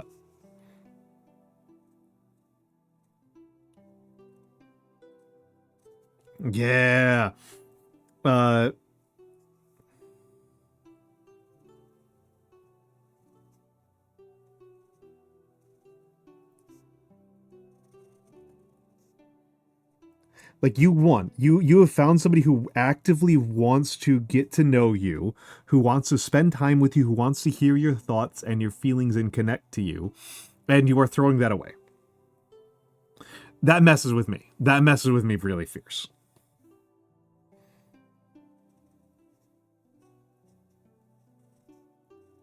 Also, hold on a second. Hello, Blue. Hello, Blue. Hello, Blue.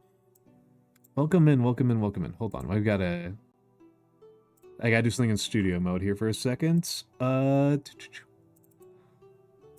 Bumbly Bugs is actually not the most recent person. Oop. Cartoon. Yeah. I will say that, like, we're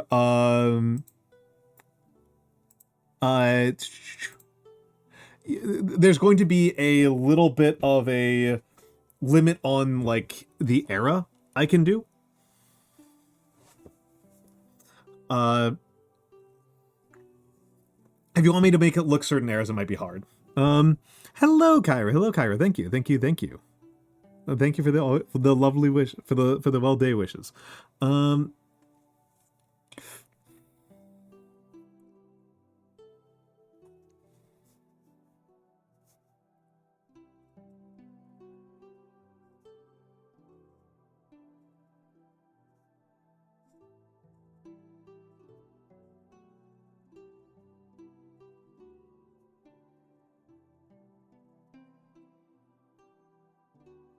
In aggressively good mood today. So you're nice Samantha today. I feel like you're pretty much always nice to me.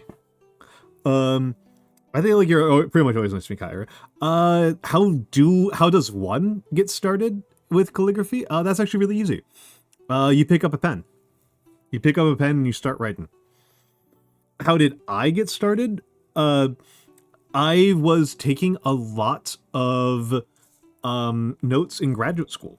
I was taking a lot of notes while I was in graduate school.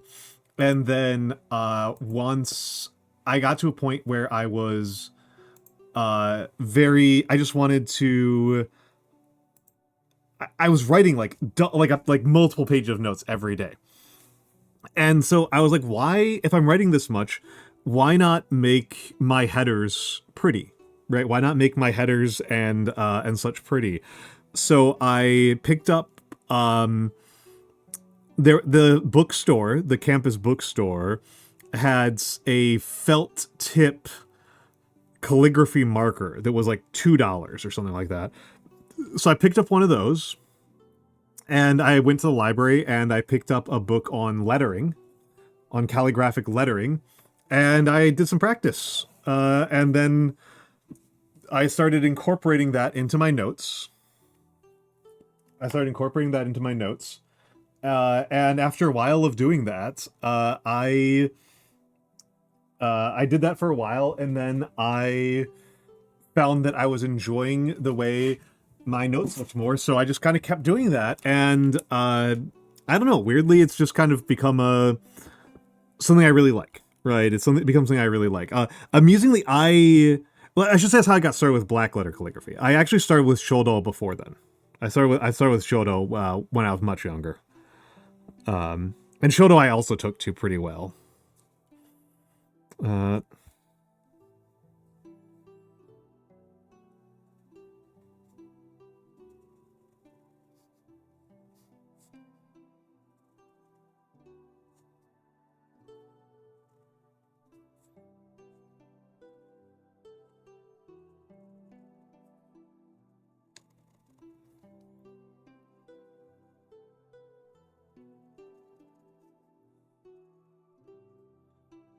literally adding the word very just because I find that writing the letter V so exciting.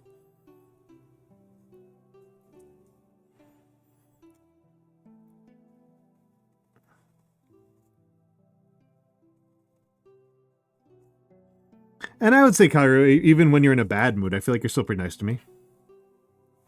Do they make those cursive tracing sheets for style of calligraphy? I don't know. I don't know. And yes, you do need the tools. You do need the tools. The cheapest way to get started, like I said, so calligraphy is actually a really cheap hobby. Calligraphy is actually a really cheap hobby. This pen's like $10. If you want to do the slightly fancier thing, hold on, let me see if I can get a hold of it. So the slightly fancier thing would be a speedball set, which is like you get a nib holder like this. I don't even have the camera open, so I can't actually tell what I'm looking at. You get a nib holder like this, and then it comes with a set of dip nibs that look like this. Right? So you take a dip nib and you put it in. Right? Then this is slightly fancier. This is like $8. The entire set's like $8. So the start point's actually really cheap. Like I said, I started with a marker that was like $2. And yeah, it's actually a very cheap start point. And there are a couple of there's a lot of online guides right now. I wouldn't start with tracing. Right? I would not start with tracing. That doesn't really make a lot of sense to me. I think tracing's only actually valuable for lombardics.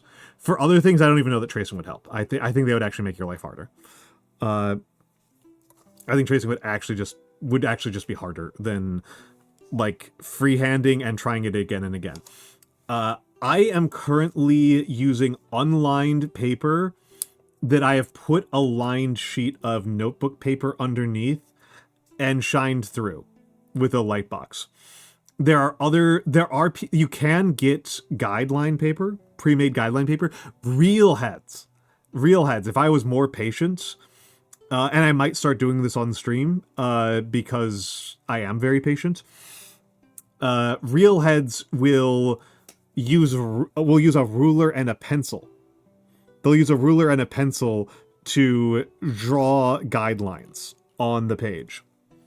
And if you've looked at medieval manuscripts, you might notice that sometimes they just don't erase the guidelines. Because you can erase the guidelines, or you could just not erase them, right? There's no like actual rule that you have to. And you can use them as part of the art itself. So like it's perfectly fine. So yeah, I've got like 3 starter books in my apartment right now, and I've got like 1 more advanced book. Though most of my advanced stuff I keep digital. Because it's, it'll be like $200 for a hard copy and then like $5 for a digital copy kind of stuff, right? So I pretty much tend to have them digital for that reason. Then my digital stuff is frankly more durable at this point. Yeah, I would use guidelines. Yeah, they do have... for brush, maybe tracing would help. But I would still say you do want guidelines. It's really hard to tell what... Again, the absolute highest level professionals do use the guidelines. Which is different from having the letter forms underneath it, right? These are guidelines. I don't have the letter forms underneath it. Oh, ads? We're in ads. Excellent. I could use the bathroom break. So I'll be back in a few moments. Enjoy the fan art. Thank you for the heads up.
Hello, I am back. I am back. Hold on. I feel like I could use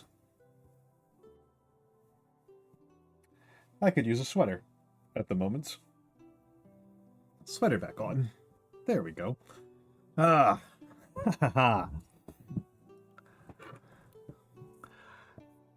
So yes,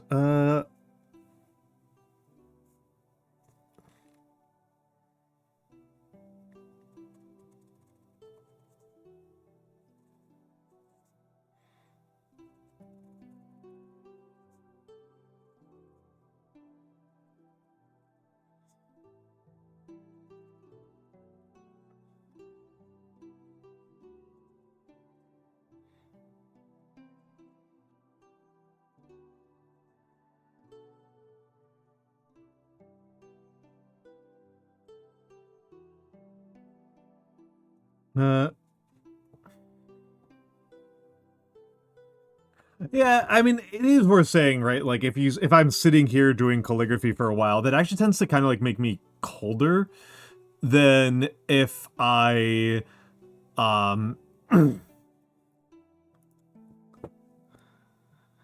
than if I am like actually moving around normally.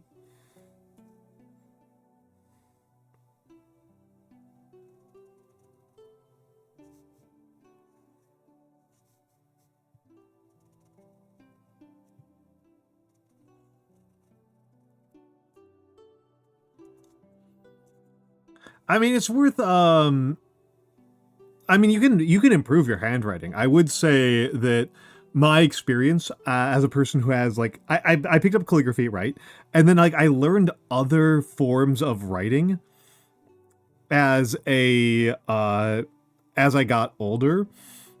And, like, I learned Suterlin, right? Which is a German, print form that is really hard to read. I learned Suterlin when I was like 30, and I've forgotten it already. Right? I'd have to like spend some time practicing to get back to it. But I find that if you relearn it very intentionally, your handwriting tends to come out very neat. And yeah, blue hits on something very important, which is like pretty much everything in life. Basically, every single thing you do it slow until it's easy and then speed up. Don't start learning how to do something fast and then work backwards. Like, this is how you get better at aiming, right? If you are a gamer and you are trying to learn how to aim better, I just realized my glasses are filthy. If you are a gamer and you are learning how to you're trying to improve your aim for Counter-Strike or whatever, when you do aim lab, just spend all of your time getting your aim up to 100% and only speed up after that, right? Like, don't focus on trying to be fast and improving how you are when you're fast. Focus on getting as perfect as you can and then speeding up your perfection. This is how running works. I picked up running when I was like 34 or 35 or something like that. That's when I picked up running again, after like taking a 20-year break from running. And like, that's how you run. That is how you learn how to run. Is you don't learn how to run fast and then run longer distances. You learn how to run the distance that you want to run, and then you just keep on doing that until it's easier. And then once it becomes like so easy that you can hold a conversation while you are running, then you speed up. Right? Don't start fast. Always start slow. Yes, absolutely. People be no. It's how like every skill works. It's how speaking works. Right? It's how speaking works. Before I stream, I always do vocal warm-ups, and part of that includes tongue twisters. Right? 1-1 was a racehorse, 2-2 was 1-2. 1-1-1-1 race, 2-2 1-1-2, right? 1-1 was a racehorse, 2-2 was 1-2. 1-1-1-1 race, 2-2 1-1-2, right? You have to start slow and you just work your way up.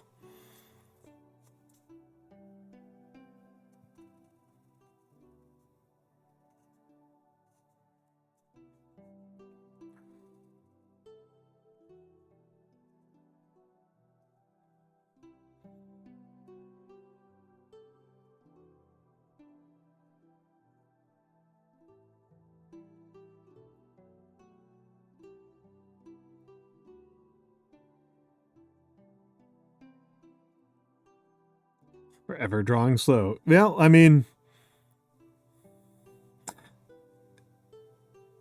nobody said that the most impressive part of the Sistine Chapel was how fast it was drawn, right?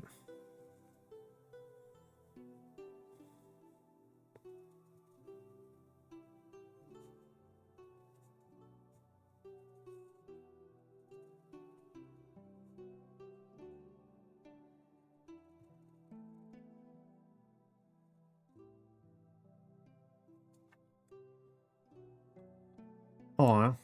Mm-mm-mm.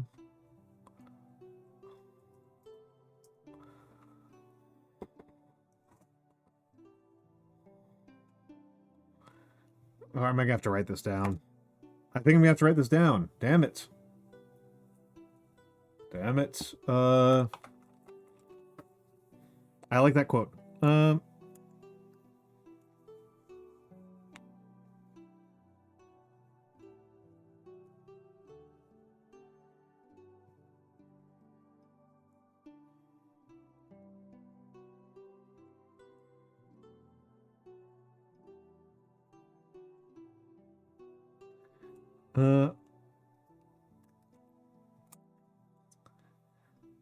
Well, if you don't want to do something well, you can try doing it fast.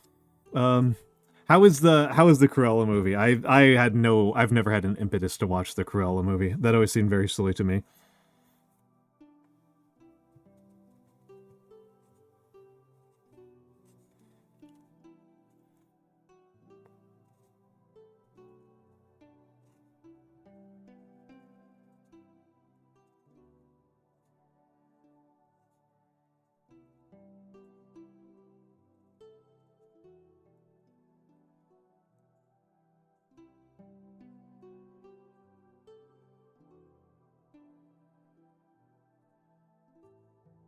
I have enough trouble getting through the movies that I actually want to see. I don't need to put myself through movies that I don't find exciting.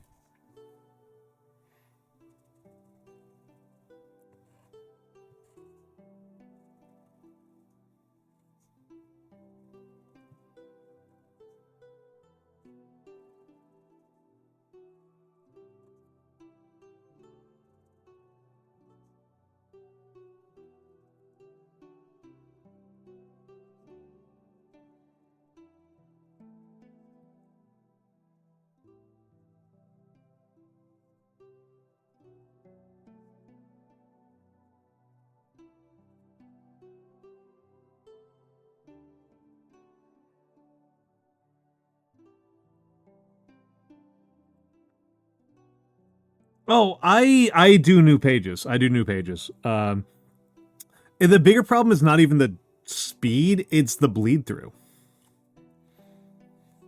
It's the bleed through. Hold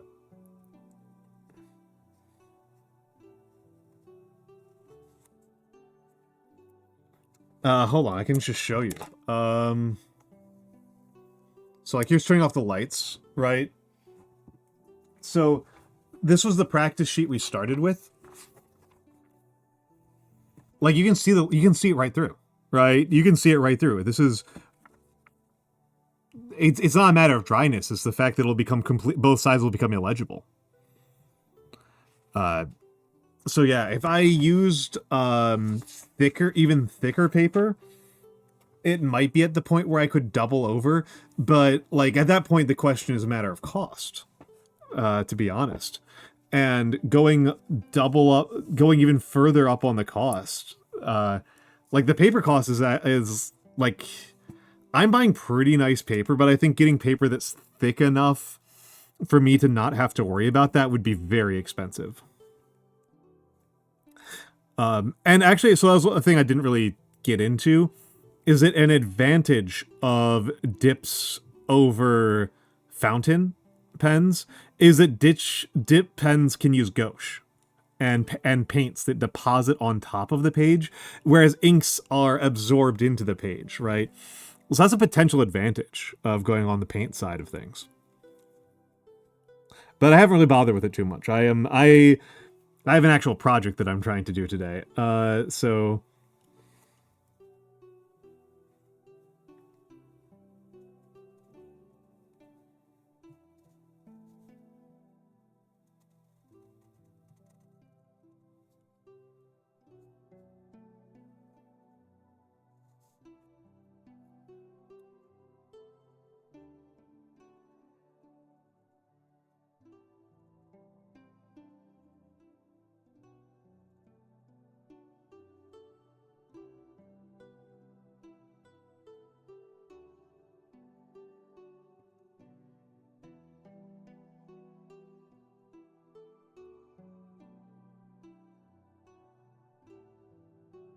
Yeah, I mean, so the other paper that I use is this is not the paper I'm using right now, but I do use Strathmore paper that is like watercolor almost. It's near watercolor thickness. And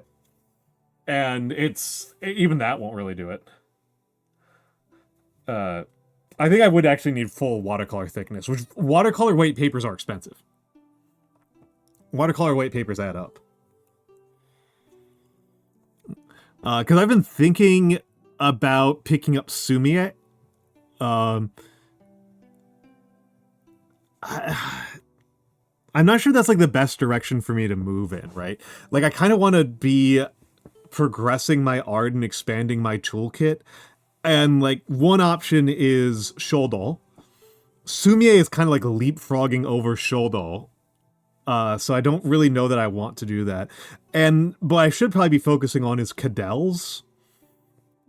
Cadell's is probably the best direction for me to move in. And there's like one book that is like the Cadell's book. And I cannot find the damn thing. I cannot find it. Like the libraries don't have it. I can't find it on any of the booksellers online. So like my Cadell's is like a big limiting things. I could also work on broader illumination as a skill set, but that's like, I have so little drawing experience, so that's like really intimidating to me to learn how to draw leaves and animals and stuff like that. Bristol board and sand one side. Yeah, watercolor paper is so expensive. And really, like, I have paints, right? I have miniature paints. And I'm not going to run out of miniatures anytime soon. So, like, if I want to be working on my brush painting skills, I could just work with minis. I could just paint on the minis. But I think the most obvious direction, again, for me to work into is to work on text decoration, which means Cadell's. Cadell's is the first step, and then further illumination would be the next set of skills. Illuminative stuff would be like the next place to go.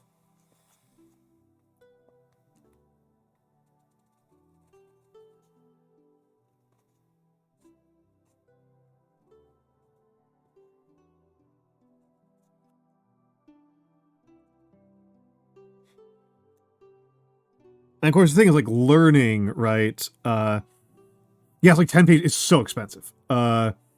It's so expensive. And of course, like, here's the question, right? Here's the question.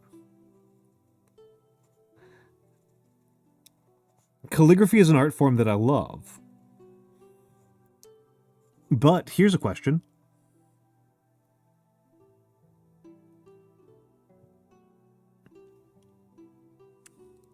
Here's a question for you folks. Is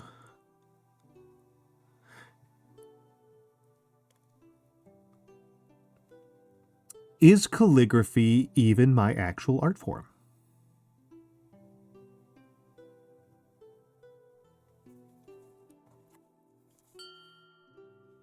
User OO detected. Thank you for the follow. But yeah, is calligraphy even my actual art form? Because I'm doing calligraphy in front of you. But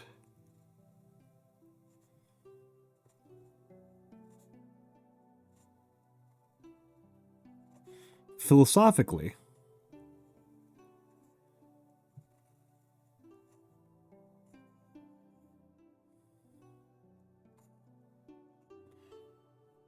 yes, being an you're correct. You are correct. It is being an E-clown. It is being an E-clown. And so the more important skills for me, the really more important skills for me are improv, voice acting, audio engineering, and I'm sorry, Nagi, but non-trivially, a non-trivial skill for me is ASMR. Right? Like these are skills. Who are you trying to fool? You are the fool. It's correct, Bug. Hello, Bug. Hello, Bugathy. Let's give Bugathy the shout out. Bugaretta. Bugantha. Check out Bug. Bug is a very cool retro. Your calligraphy looks like it would gain you a tonsure in your own private darkroom in the 10th century. Yeah, kind of. This is more of like a 15th century one, Nate. Nate's also very cool. Vovern is very cool, folks. But Vovern is not a streamer. Bug is a streamer. She is a streamer. She is a cool streamer. I like Bug's work. I like Bug's work. Me and Bug do a bunch of collabs and they're fun. But yeah, no, my skills are, yeah, somehow Bug VT got Bug. I don't think it's possible to get a 3-letter, I don't think it's possible to actually get a 3-letter, username on Twitch.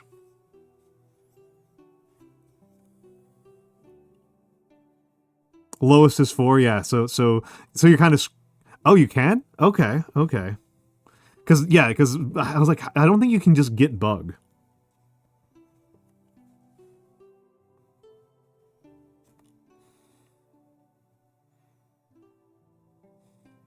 Had your government as their username? Yeah. Wouldn't it be... I think it would be kind of funny to just be like John VT.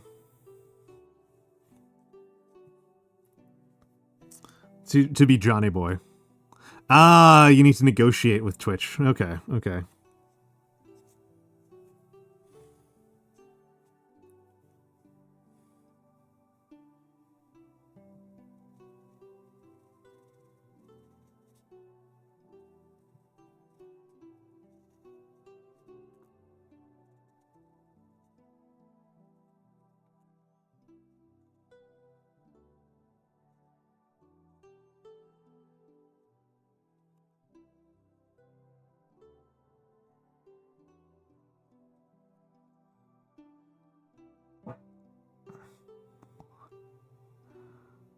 Noted. Jane Doe VT is just a person in a hood. That's a pretty rough one.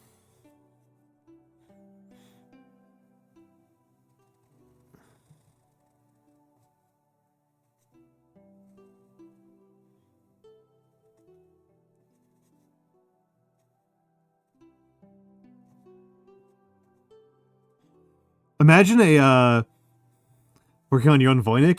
I mean, I could. I'm trying to be friendly right now, not mysterious. Because my friend John Ken just had his 2-year anniversary today. I was on his stream earlier.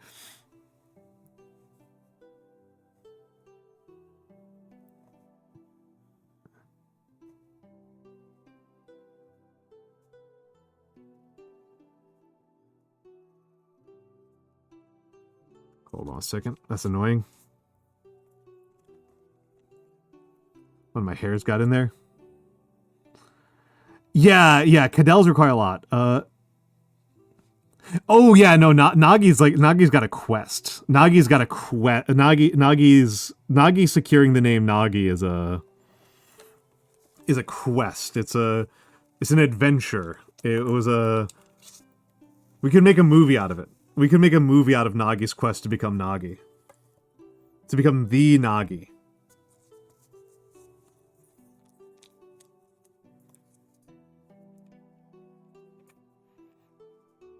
What happens if you were to what would happen to your emote name? Because your emotes still reflect your old name. Because I've wondered about this because like I think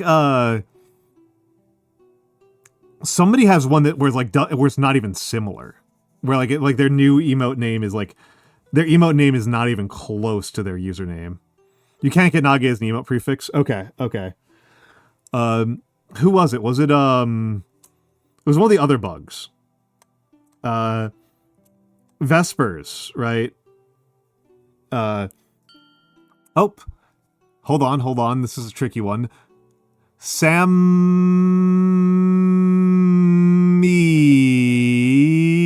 thank you for the follow.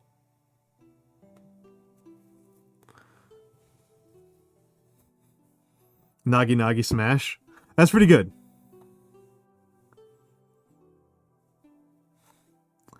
Nagi Nagi Beam, yeah. Yeah.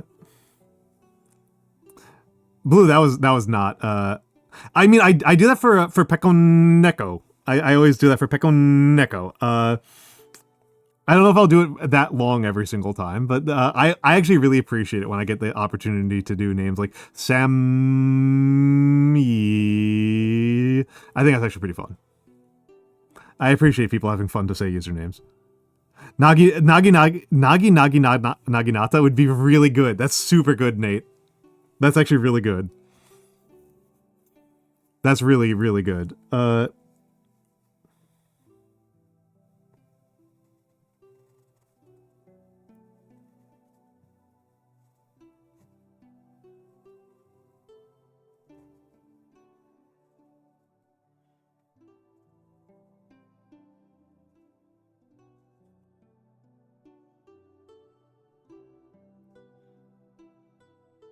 Hold up.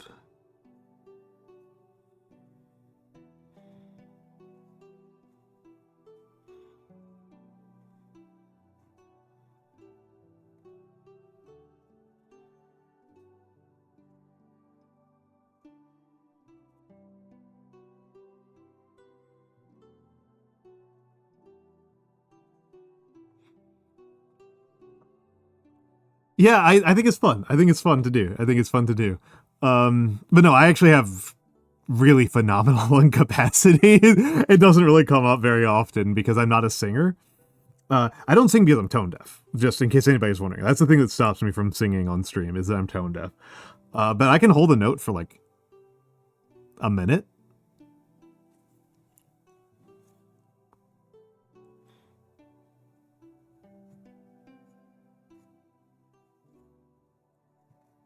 Well, okay, saying I hold a note is being generous. I can hold a single sound for like a minute.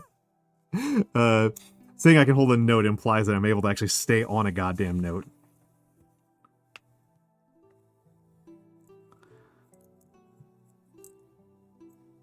Why does Sammy sound like Sam E? I don't know. English is crazy. English is very crazy. English had something called had a great vowel shift. There's a bunch of things in English that are artifacts of previous spelling systems which were more phonetic than current English. So like night. You used to pronounce all of the letters in night. So if you've watched what's it called? Monty Python and the Holy Grail. If you've watched Monty Python and the Holy Grail, there are some characters who say Knigget. That's actually an accurate pronunciation, right? That's a historical pronunciation. Night used to be Knigget. You used to pronounce the G and the H and the K. And something changed where we stopped pronouncing those in English, but we preserved the older pronunciation, which is kind of crazy, right? I don't quite know why we did that. And this English orthography is really rough. Like, there's just like no way around it. Like, if you look at English pigeons, they tend to have have way better orthographies than proper English. Queen's English, proper Anglo-American English has like one of the worst orthographies on the planet. And I mean, I would say King of Hearts has elements that are historically accurate, has jokes about historical accuracy. That's not the same as it actually being historically accurate, right? Like they included nods and jokes about historical accuracy. It's not. I don't know how much you'll actually learn from it. But yes, happy anniversary, Mr. Palm. 2 whole years of VTubing already. I love our old man yaps. I am so grateful for your mega collabs, and I am very excited to see the next 2 years of John content. Your friend, Almantas.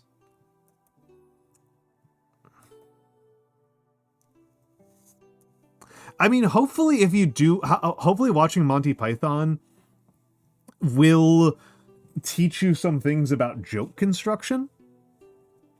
I hope you will learn some things about joke construction from Monty Python, because they are good comedians, right? They are good comedians, and if you are paying attention to it as a comedy resource, I am optimistic that you would pick things up, right? I just, you know, don't look to it for historical facts. I'm testing out how hot Lightbox Kun is right now. Lightbox Kun is pretty baked. Trying to figure out if you would actually be able to... Lightbox Kun is not reflective enough to actually reveal anything about my face.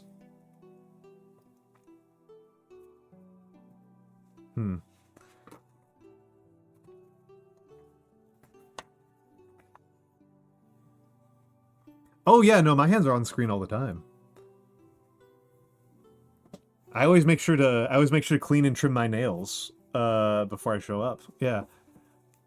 Have a good night, Alloy. Have a good night. Sleep well.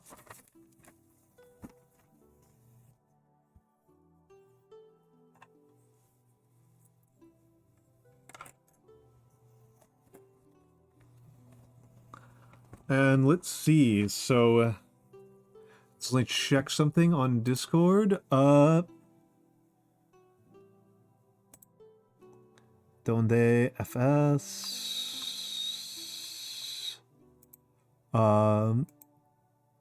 Okay. All right, so this is a friend of mine. Friend of mine's birthday is coming up. So she gets a birthday message.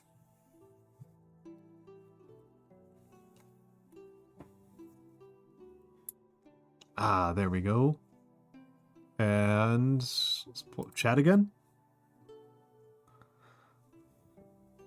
Yeah, there's some ink and paint got on here.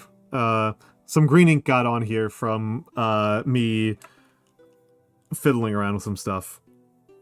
Yeah, I don't really paint my nails. Nail art's not one of my art forms. I think if I got into it, I think I'd get pretty okay at it if I really wanted to. But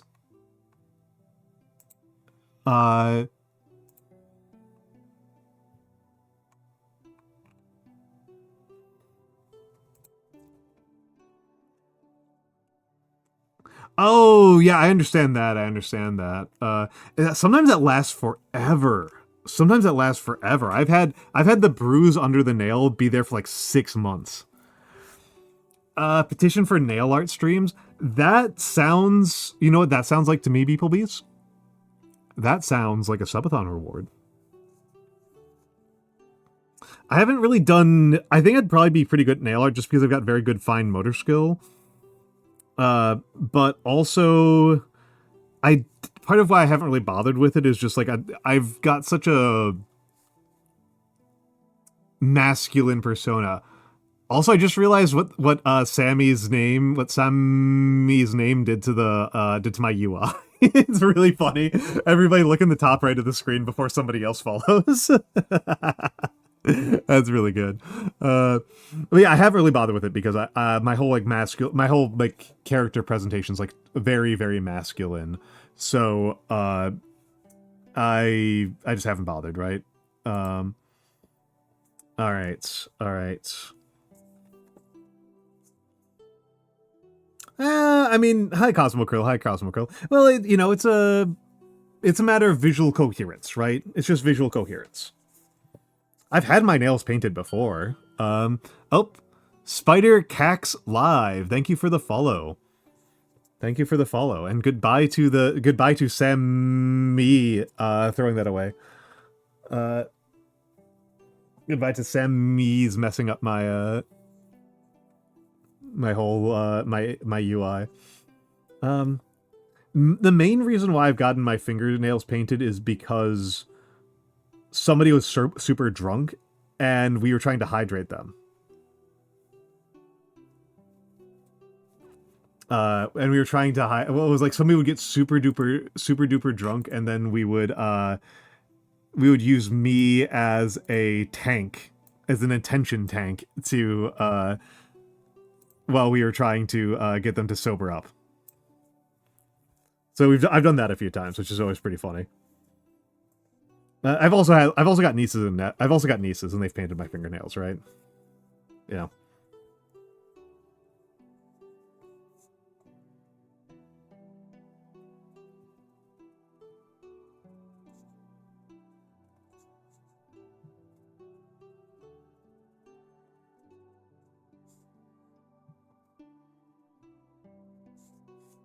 Oh, that's good age.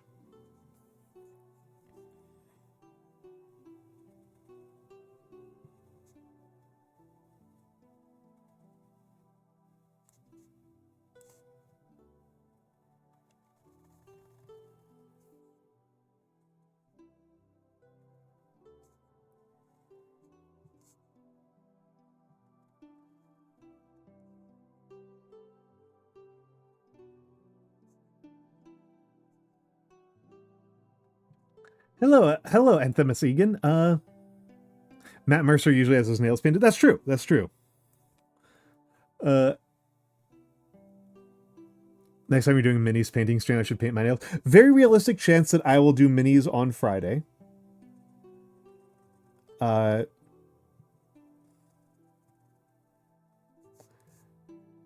So my schedule for the week is that I can put it. We can look at my schedule very briefly. Yeah.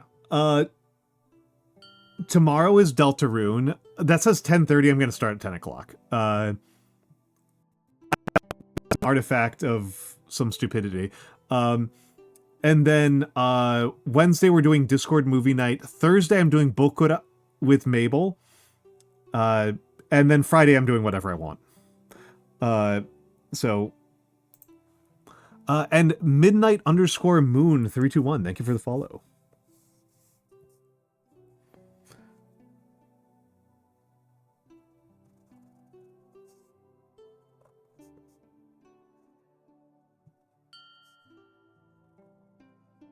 Oh, Arikya VT, thank you for the follow. And hello, Rootless Bow. Hello, Rootless Bow.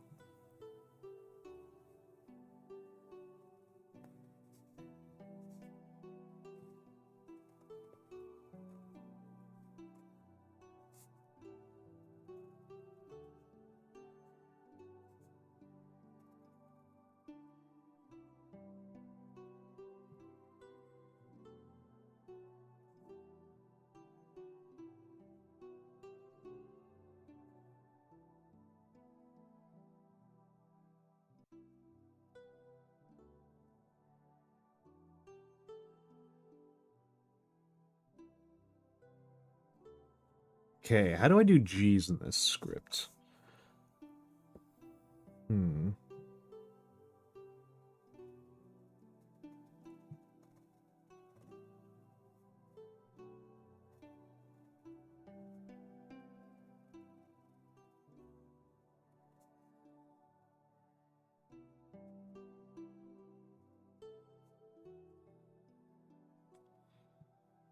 That's unintentional, but I think it looks kind of cool.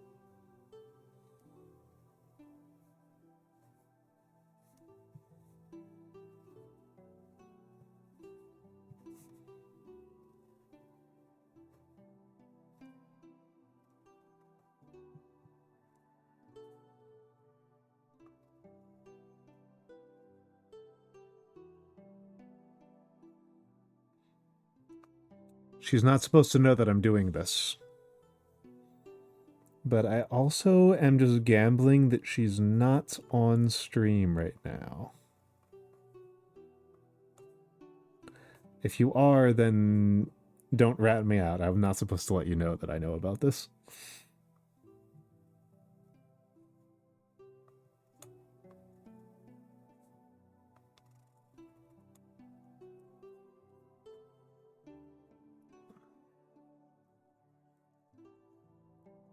All right, let's think about what am I actually going to write? What am I actually going to write? If I'm smart, I actually write these things down on a separate sheet of paper and then that tells me like when I'm going to run out of space. I don't just do it off the top of my head. Cracking some knuckles here. Okay. If I'd been really smart, I would have done this before stream. I would have had these written down in a Word document before stream. Honestly, WordPad is better, right? Because I want the character count. I want the character count more than anything else. I want to see where the line breaks are.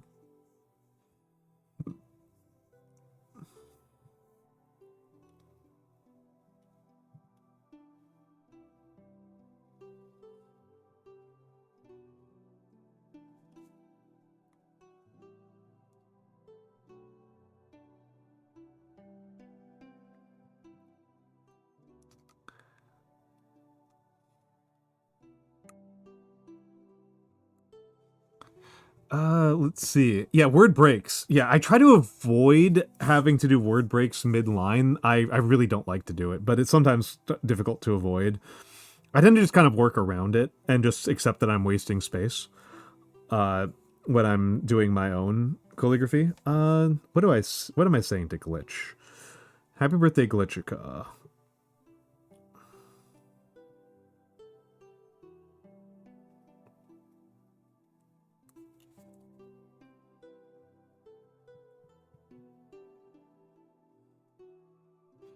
Happy birthday, Glitchica. What am I saying to her? I was thinking about what I was going to say to John Ken before this, so that was easier for me. That was easier for me because I'd already thought about it. But this one I hadn't really thought that much about. Glitchica's like a close personal friend at this point. Like, I know her through VTubing, but she's like an actual friend. So it feels kind of weird to just be like the same kind of platitudes that I might use otherwise. I mean, John Ken and I know each other, right? But most of our relationship is on stream. Me and Glitch is mostly like, you know, we're giving each other advice and stuff in the DMs. She's somebody who I like.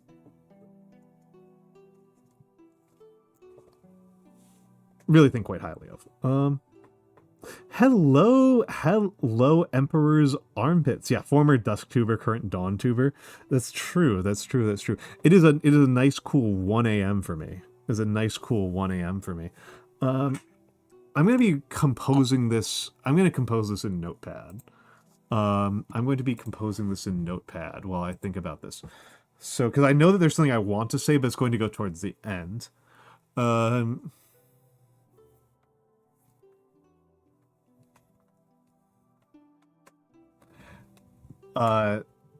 So one of those things that I find really funny is that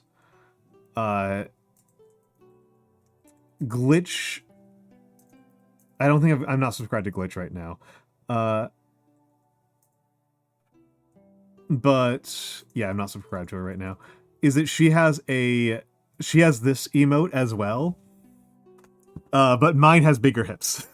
And she's quite mad about it, so I'm going to figure out how to incorporate that into this as well while I'm thinking about it. So let's think about this. I'm going to be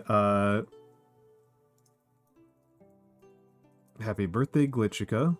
Okay, so the good news is that happy birthday, Glitchica is basically a full line. Hold on, let's recalibrate. Okay. So happy birthday, Glitchica. Okay. Ooh. So about 25 characters is a line for these purposes. She does not have that. She does not have that one. That would be crazy. That would be crazy.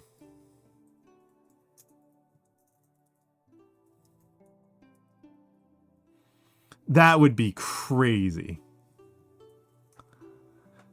I think that would cause some real problems. With the way that Twitch is about censoring about women's bodies, the way that Twitch is like weird and gross about women's bodies, I think that would cause a lot of problems.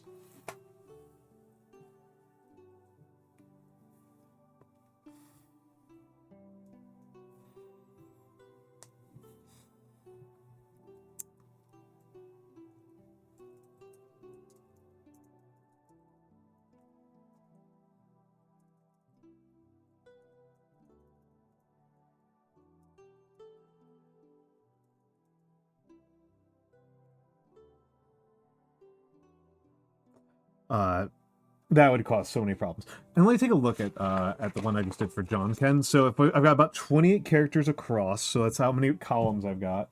How many rows do I got? How many rows do I got? I may as well leave this on here. So 1, 2, 3, 4, 5, 6, 7. I can get maybe 8.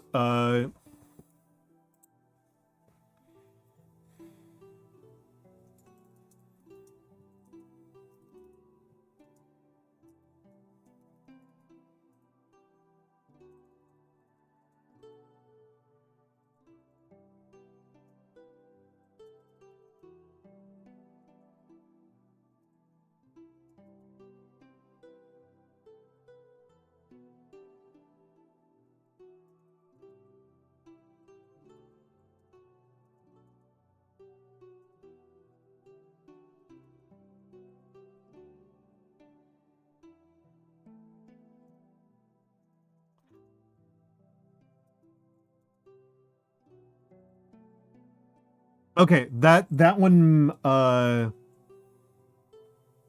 this one might work. This one might work. This one might work. Yeah, I need a Twitch logo of a bunch of purple pearls being clutched. Yeah. It's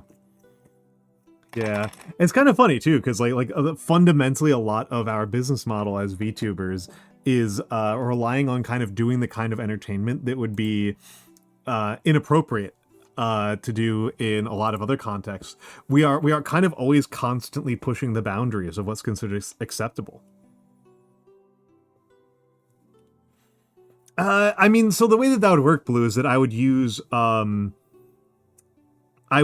smaller pen. That would be how I would do that, which I could do with the dips, but the neck size down on my fountains is 1.5 millimeter, which is like actually really a pain in the neck to work with. I don't like working with a 1.5 pretty much ever. And I don't want like too much more space, because then you know what happens? Then I have to come up with more things to write. then I have to come up with more things to write.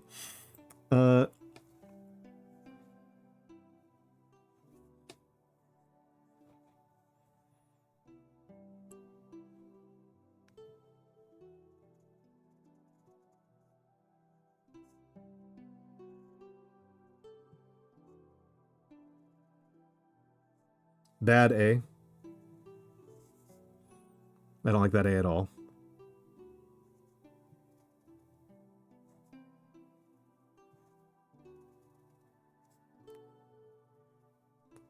Is this A bad enough that I start over? Like, if I was doing an actual commission piece, I would start over.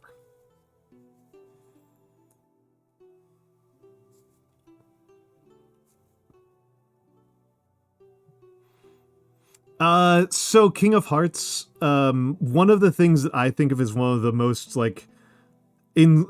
remarkable moments in the last year or so of VTubing was Enos did Enos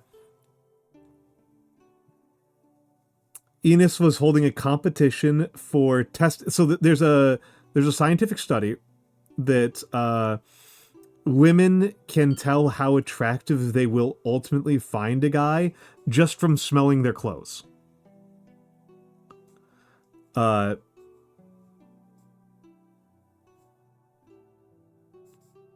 Enos wanted to test this out with her viewers' clothing by having her viewers mail her their laundry, which, I want to be clear here, is extremely illegal.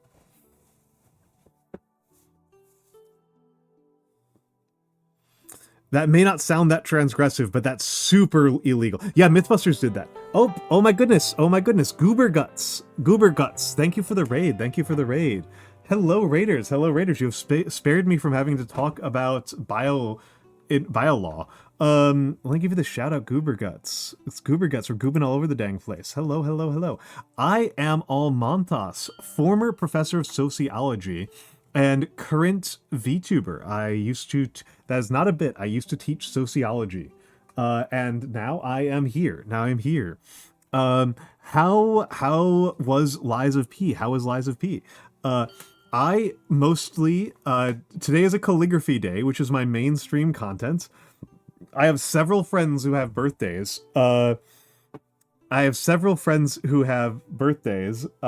And anniversaries, so I am writing anniversaries and birthday note letters. I have done one so far in almost 3 hours. I've done one so far. So that's a bad sign. Okay, let me catch up on the follows. Grim_T_addict, thank you for the follow. Odd Aus Sig Gamer, there we go. Odd Aus Sig Gamer, thank you for the follow. And Vivi Owo, thank you for the follows. It was a lovely time. Excellent. And also let me say hello to the other folks who came in. Kenver, thank you for the follow. Chenver, there we go, Chenver. And of course, hello to Gooberguts, Chenver, Vivi Oo, Adalsig Amer, Cassandra Chaos, Grim_T_Attic, and Big Boss Ukanlos. Hello, welcome in. I am fooling with you, Aussie. I am fooling with you. I think it's funny. It was a lovely time. I am doing well.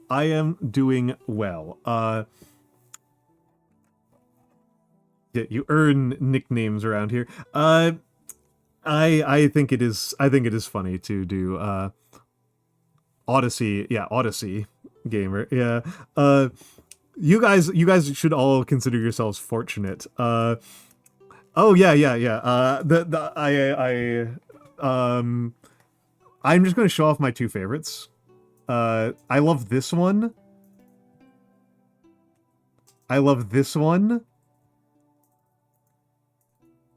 And I love this one a lot. These are some of my favorite emotes. Thank you. I love them. I think they're very funny. I love the little tank guy. So he's just having such a good time. He's having such a nice time. The little tank guy he's partying. Yeah, the dance is really funny. Really funny. But yes, obviously Goober Guts, if you need to raid and run, please take advantage of the time to do so. I know that I tend to raid out when I am cold and tired and hungry. And hello Deedly Doo. If you are not it would be lovely for you to stay here. I'm glad you had a nice time with Lies of P. I don't know if I will ever get around to playing Lies of P. Oh, and I'm small. I like this one a lot. This is a good one. I don't know if I will ever get around to playing Lies of P because I'm very far behind on my gaming. I am very, very far behind on my gaming. And I have no idea when I'm going to get around to gaming again. To like getting through like any of my backlog. But also, if you want to see what is like, I understand that it is like Dark Souls. I understand Lies of P is like Dark Souls. So there are I haven't finished uploading my VODs. I have a huge VOD backlog. But those are 4 of my VODs of me playing Dark Souls blind. I managed to get to 2024 without ever having, without knowing what genre of game Dark Souls was. Or what it was about or anything. I just knew that it was a game that people really liked. So I did catalog all of my experiences with Dark Souls. They're all there. I genuinely might be the worst Dark Souls player.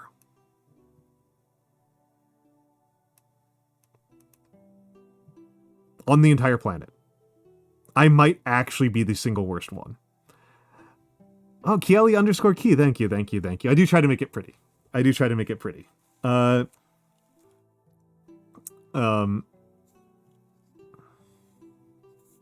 Yeah, every letter I like here except for my A and my G. I'm honestly debating starting this page over.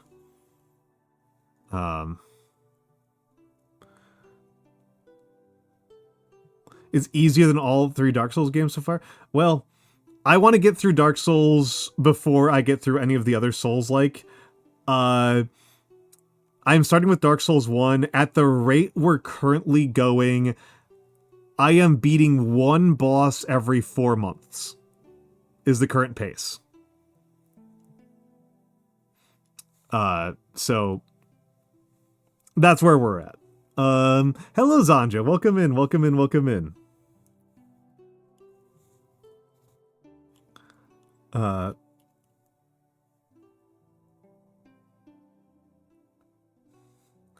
Beeple I want to like just make sure that people understand this.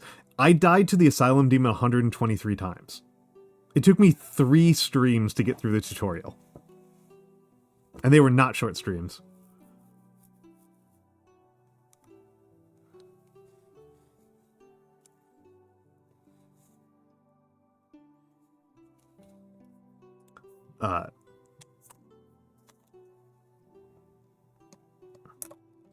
Oh, that's fair, Kelly. Well, I think that in any game, if it takes you almost 20 hours to get through the tutorial, that's a pretty bad sign. We were about to get hit with ads, though. Yeah, we're about to get with ads. Hooray, Montas might finally be catching up.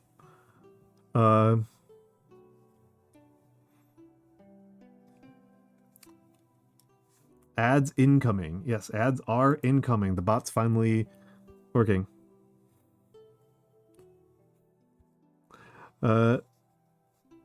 Yeah, I'm like a turn-based strategy guy. Yeah, enjoy the food. Enjoy your food.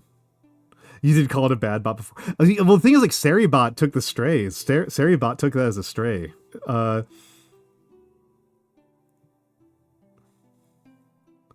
Or insane. I did not tilt out Goober Guts. That I am claiming. This is my claim to fame. That I died 1492 times in Dark Souls so far, and the major moment I tilted out, the things that caused me to tilt out were learning that the pause button doesn't work, learning that there's no pause button, a very minor spoiler, because I'm being very persistent about doing it blind, and there was a mechanic that I figured out that I found was very disappointing when I figured out how it worked. Those things kind of caused me to tilt out.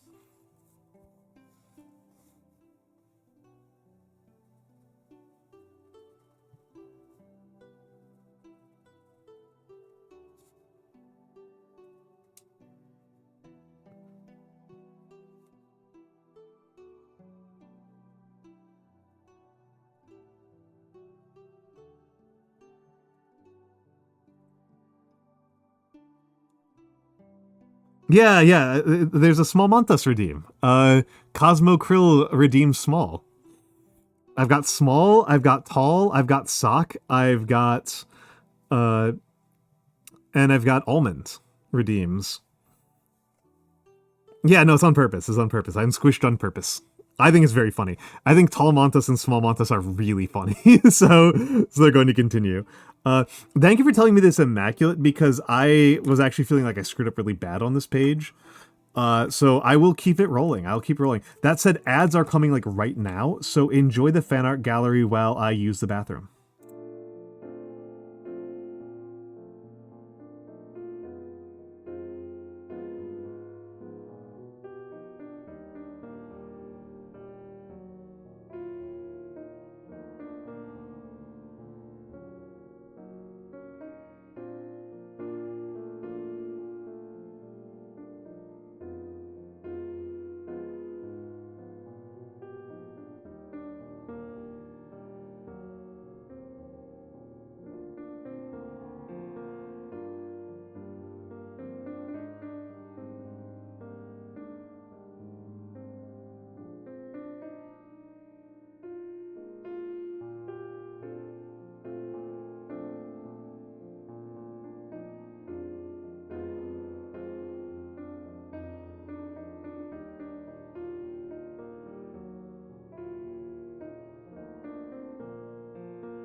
I am back. I am back. I am back. Let me give the shout out to Kendra. Welcome. Thank you, Kendra, for the raid. Thank you, Kendra, for the raid. For Kendra's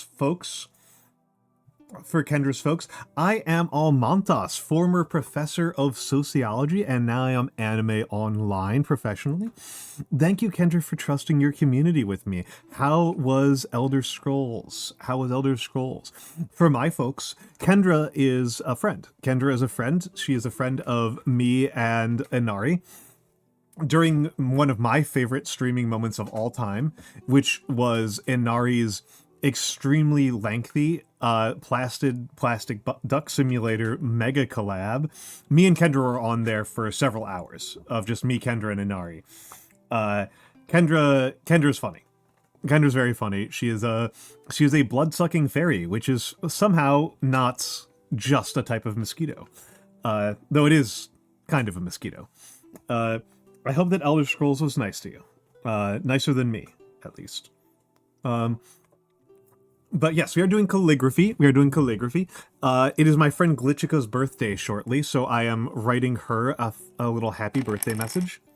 It was awesome. We had a good time with Oblivion. Excellent. I'm glad. I have trouble imagining Oblivion as anything other than a very janky old piece of software. But so the fact that they remastered it is crazy to me.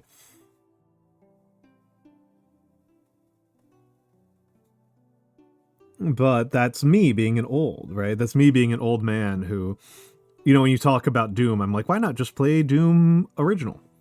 Hello, Spring 9090. Okay, ooh, okay. The graphics are beautiful now. Okay. I am very undiscerning about graphics. I will admit that I'm also unlikely to play, it because big open world RPGs are very unappealing to me. And I'm tall. Thank you. It's hard to show emotions for making me tall. Thank you for making me tall. Yeah,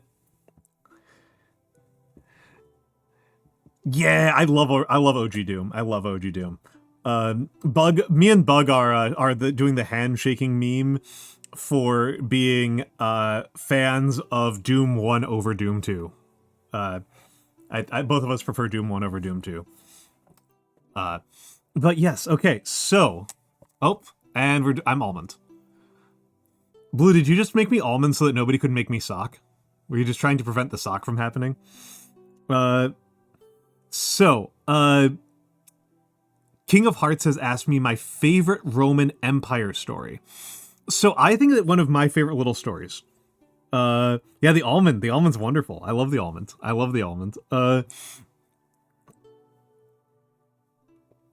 Love the SSG. Yeah, the Super Shotgun's very cool. So, Roman Empire story. Yeah, the Talmantas. Yeah, exactly. You just felt like a nut. Yeah, not literally an almond PNG. Yeah.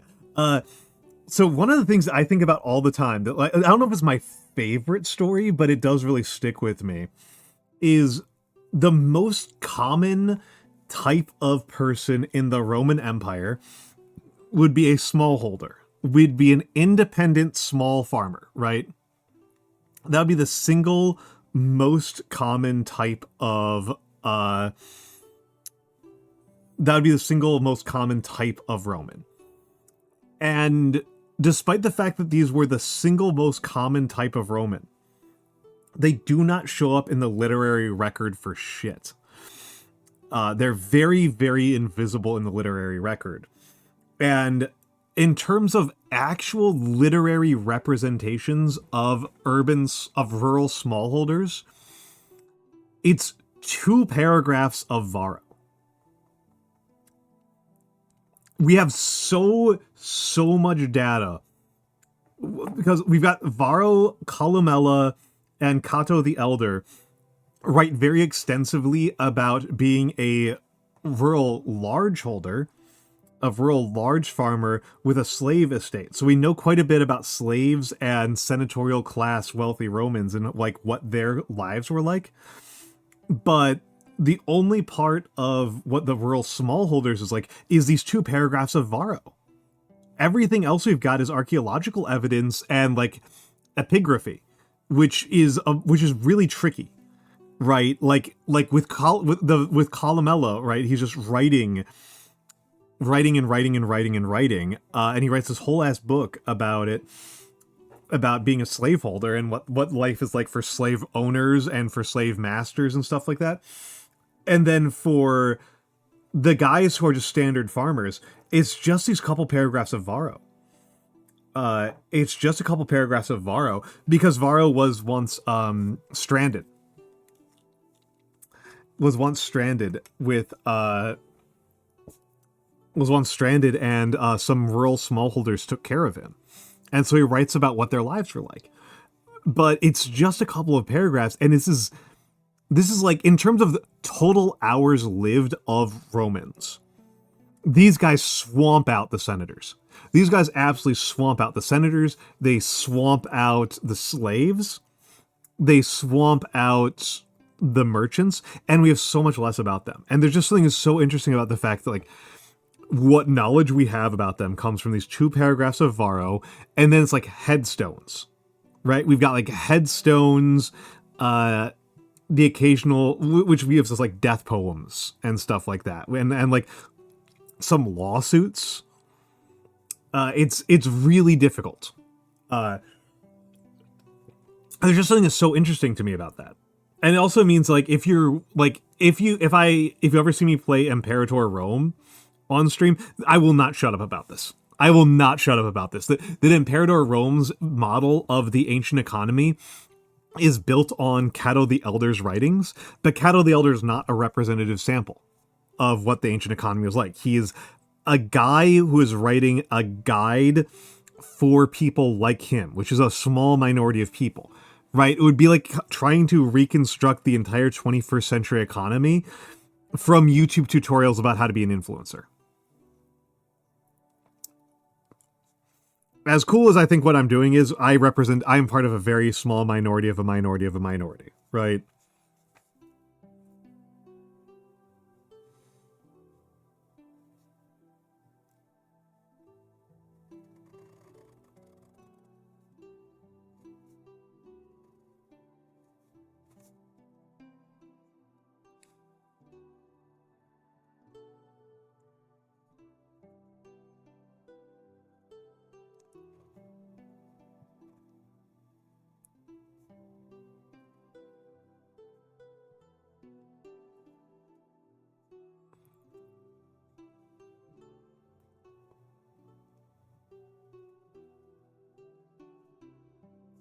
Of one of...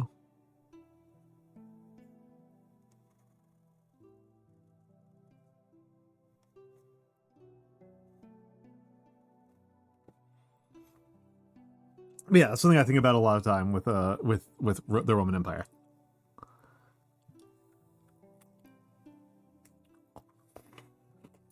I really do want to know what the streamer economy looks like. In broad spectrum, yeah, Emperor's Armpits. If... I know way too much about economics, and I would love to know what our economy actually looks like in practice. Thank you, Spring9090 for the follow. Thank you, Spring9090 for the follow. There we go.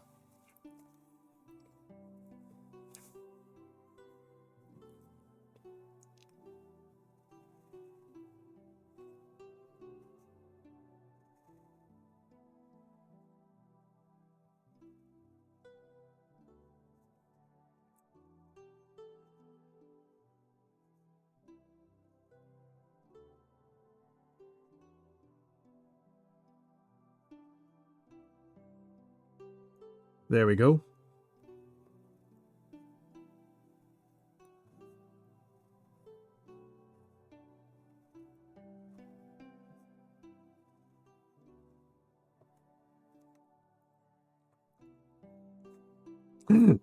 So, hello, Hyacinth. Hello, Hyacinth. One of the paintings of Pandemonium. That's pretty funny. I mean, Well, the thing about sub for sub begging, right, Beeple Bees, is that like that's like a money loser for us, right? That's like we don't make like the cut for that is not super good. That means like every transaction we lose 50% on. So like if it's all sub for sub, that's like brutal. That's extremely brutal for us as an economy. And of course, I am like a turbo materialist. I am a turbo materialist about economics.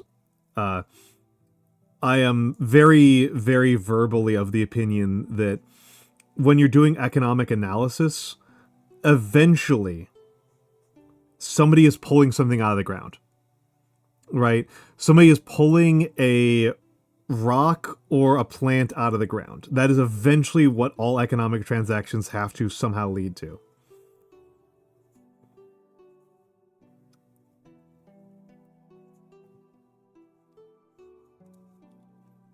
So how do they get to there, right?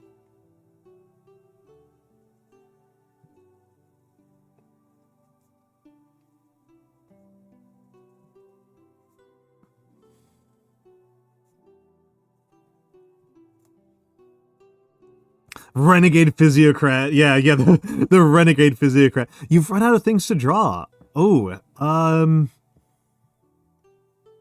I do know Beeple Bees that when people watch me, they tend to draw owls. That does seem to be a recurring motif.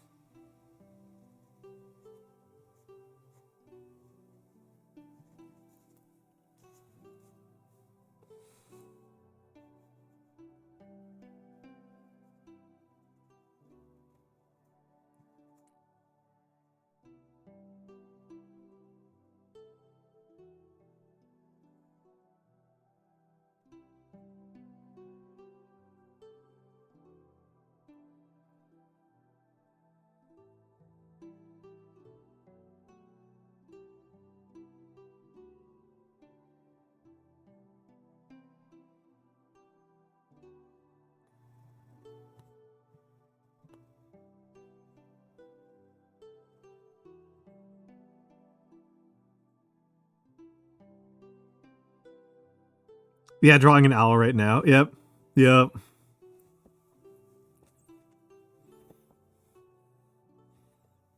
This should be considered attempted murder.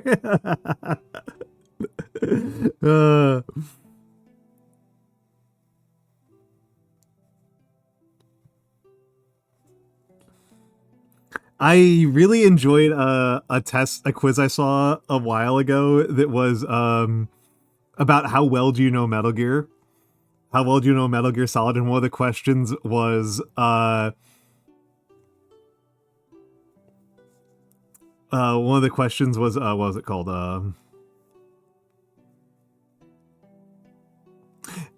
Which one of these men is Solid Snake? And it was all Solid Snake, right? It was all Solid Snake, except that like because it's the same model. They keep reusing the model. So one of them is Venom Snake, and one of them is Naked Snake, and one of them is Iroquois Pliskin. It's so obnoxious. It's so obnoxious.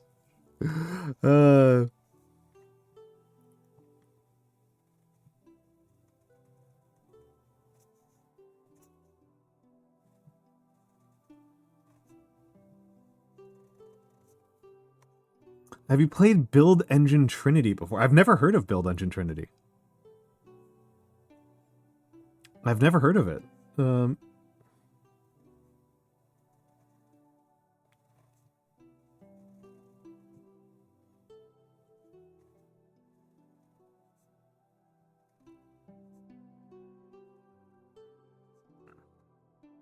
Yeah, Kojima truly is a mastermind. I will show you that the number one like video game character that I've been drawn as in terms of like ones that I've really, really liked. Let me see if I can find it quickly. Let me see if I can find it really quickly. Yeah, here it is. This is my favorite one that I've been drawn as. This one makes me very happy. This was by EG.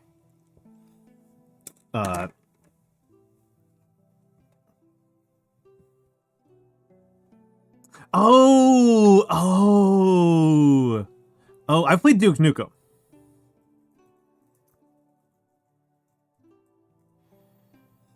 I've played Duke Nukem.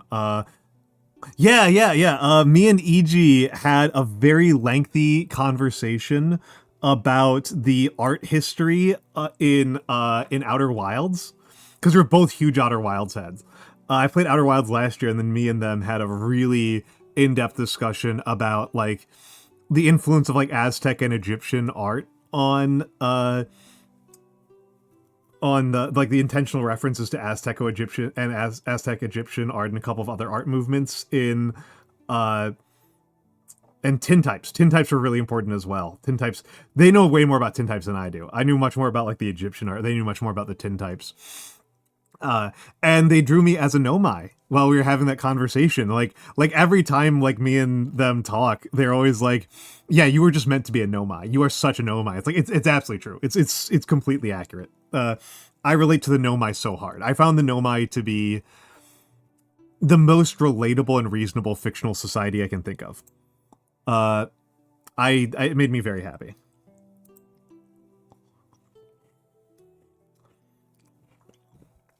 Yeah, EG does a lot of really cool. Their streams are really cool. They are an artist, like they're an art teacher. They're a graphic design professor, and they will do streams where they rank and rate and critique both sometimes VTubers, but also a lot of like, what do we call them, characters? ZZZs and stuff like that. The gacha games. A lot of gacha game critique. Cosmokrill? Cosmokrill, do you stream?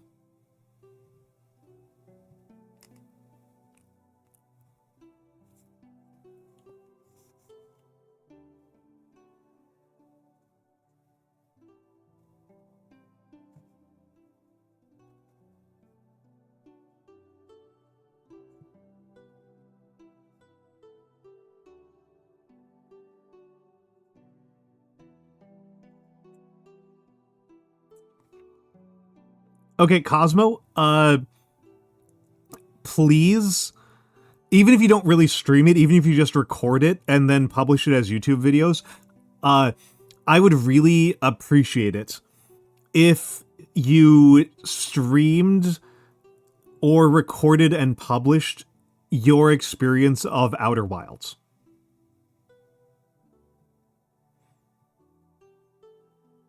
I would personally really appreciate that. I know many other people who would, but I can tell you that I personally would find that archaeologically and intellectually very exciting.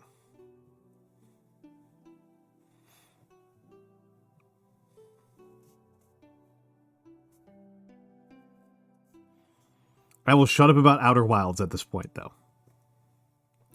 Other than to say, Outer Wilds is a firm top 5 game of all time for me.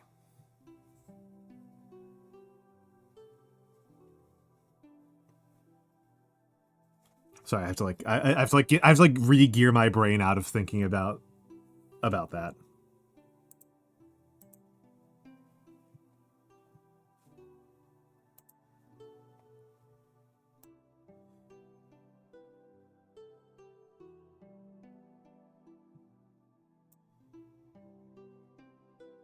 Oh yeah, Beeblebee. Sorry. Yeah. So Enos wanted to test. So like, there's a scientific study that found that straight women were generally able to tell how attractive they thought a man was going to be based on the smell of their clothing. And so Enos wanted to do this as a stream. she wanted to do a stream where her viewers would send in like unwashed shirts and she would smell them. And like within 24 hours, she had to cancel it because her lawyers got back to her with an extremely firm, absolutely not. That is extremely illegal. Because that is extremely illegal. That is very, very illegal. That is not a that is absolutely not. Absolutely not. You're absolutely not allowed to do that. I think if you lived in the US and everybody was shipping it from other US states, it would be okay. But she's in Germany, and so I think that literally anybody outside of Germany would be a crime. Yeah, it's a biohazard. It's a biohazard problem. Yeah. So she got shut down by her lawyers really fast. Enos is insane. Enos is insane.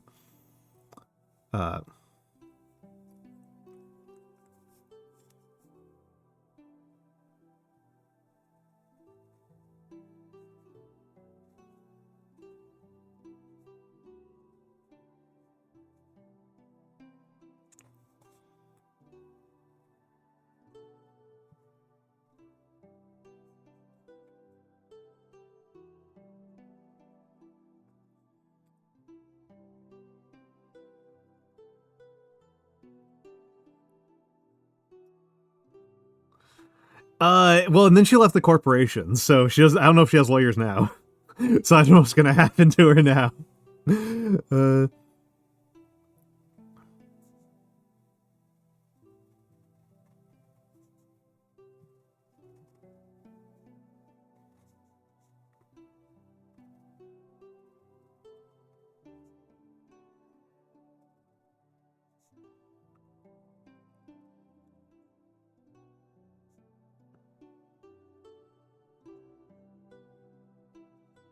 There we go.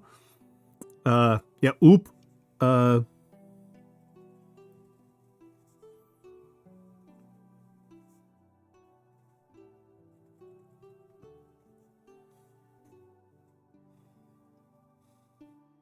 Ooh, yeah, I don't know what's happening with... She's not Niju Sandra, she was Socks. I legitimately do not follow... I know so little about the big corpos.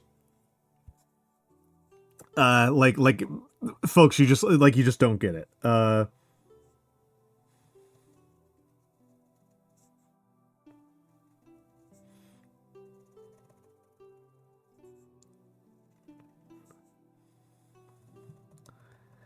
The corporations where I know anything about the membership are okay, excellent, Cosmo, excellent. The corporations I know anything about are VShojo, Socks, and 3AM. I don't know like anything about any of the corporations.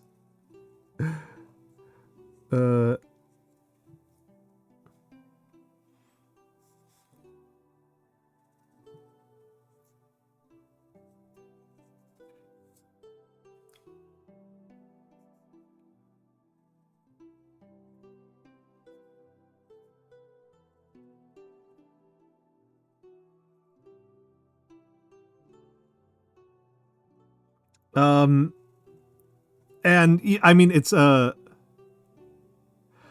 it's a biohazard. Yeah, King of Hearts. It's literally that, like, that's how you spread disease. That's why. Preventing people from moving diseased articles of clothing across borders is like perhaps the most important function of borders. Perhaps the single most important things that border control agents do.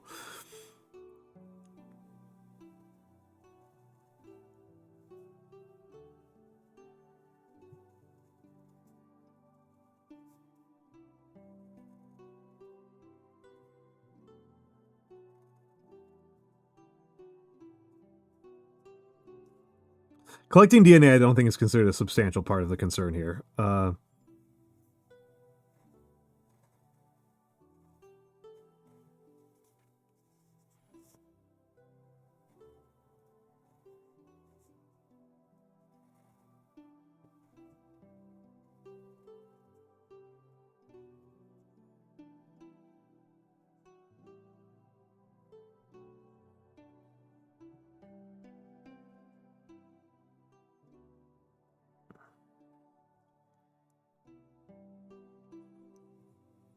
Google Docu meme. I don't know what that's about.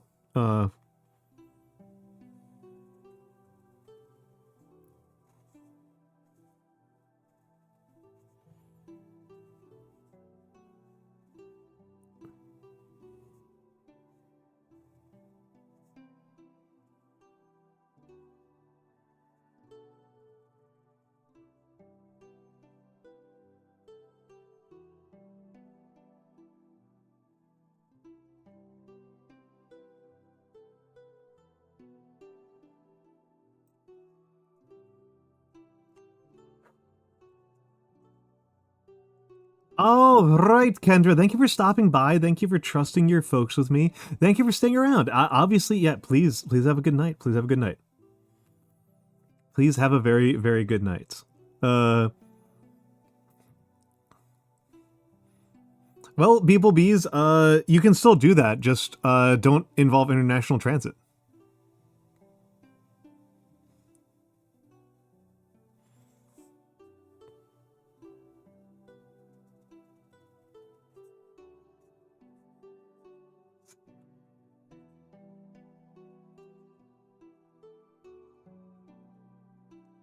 Not a fan of that O.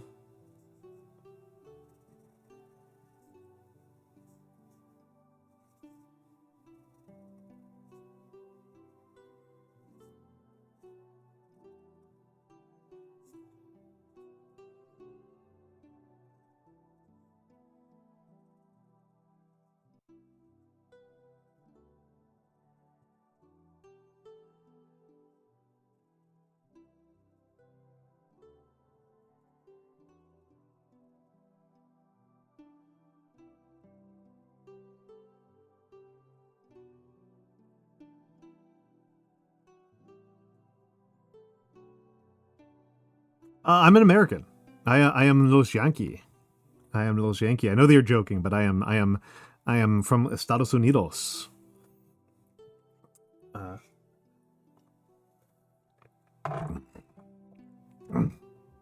don't even mind seeing what city I live in. I'm a Brooklyner. Because, like,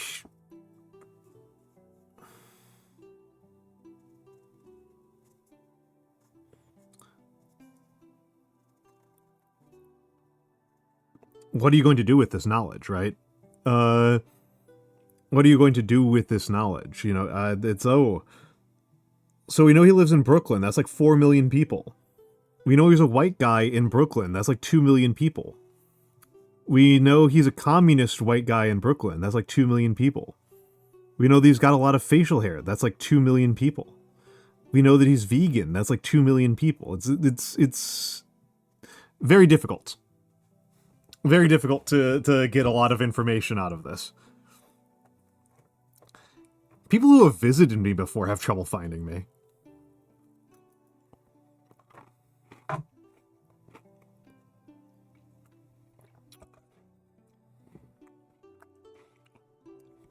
Gotta start over. Spelling mistake. Spelling mistake.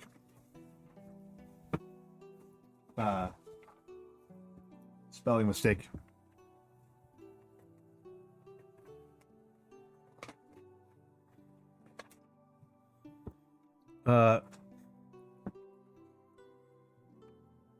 That's true. If you do find a literal almond walking down the street in Brooklyn, you may have found me.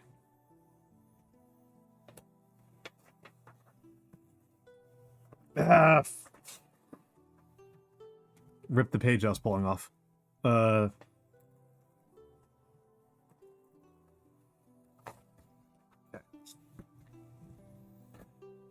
Oh, okay. That's annoying. That's annoying, but on the other hand, I was not happy with the A anyway, so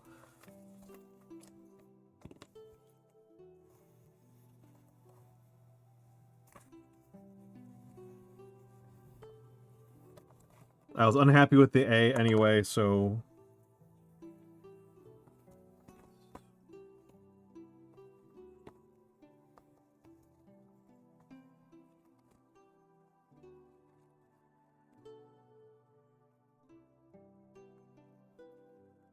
play around with this a little bit more, and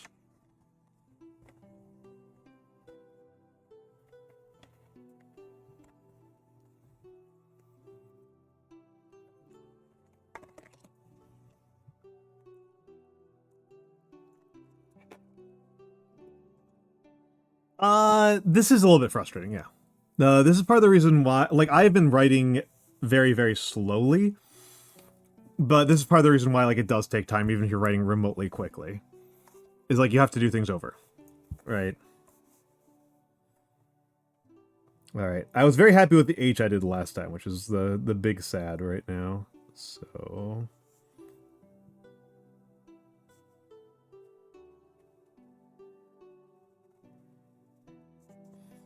I think that's a worse H.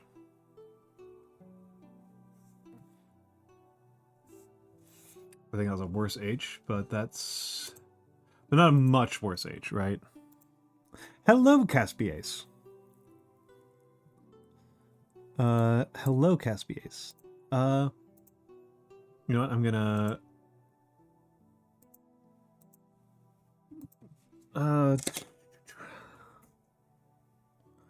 Yeah. I'm doing well, Caspiace. You did come at me right as I made a spelling mistake and have to start over an entire letter where I was halfway through on. And Maya Larkspur. Mayu, like Larkspur. Thank you for the follow. Thank you for the follow. It's very kind.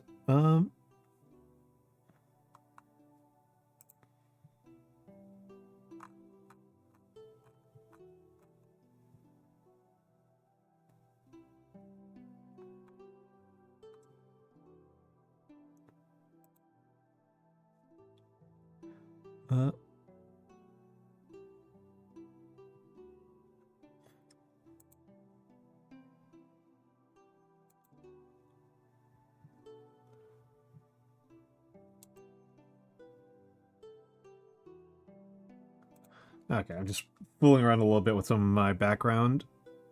Just to make sure I've got things lined up. Oh, okay.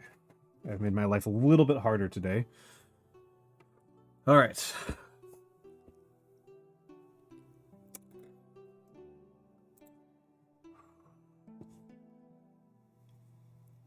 A little bit of calming. A little bit of calming.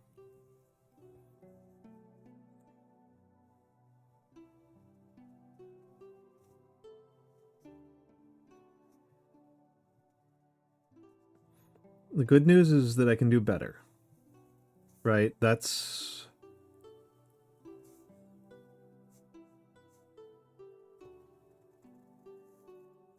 how life works, right?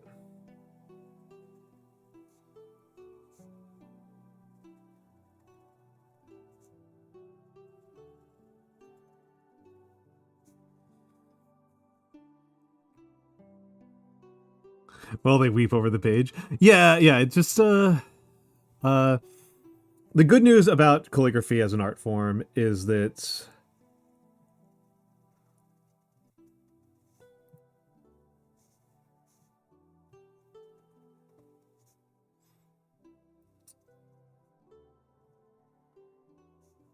you spend a lot of time doing this anyway.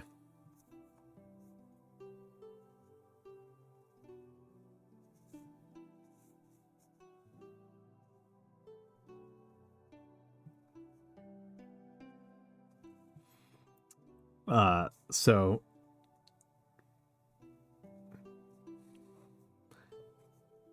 there's a lot of retrying.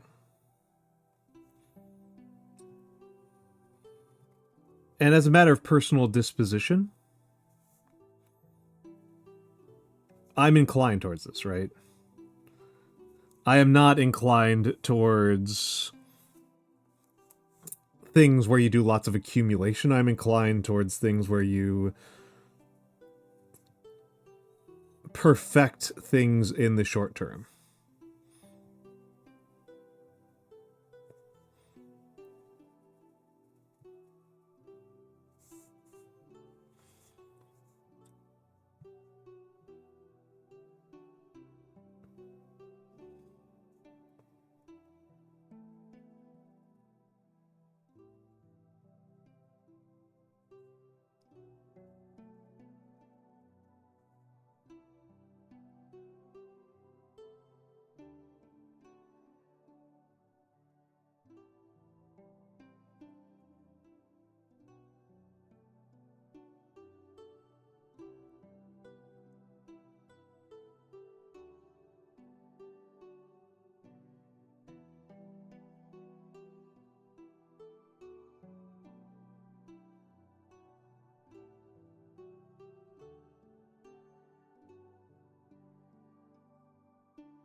I actually kind of like this one better already.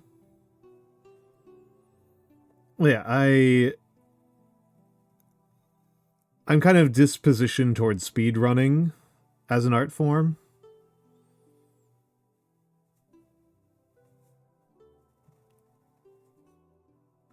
So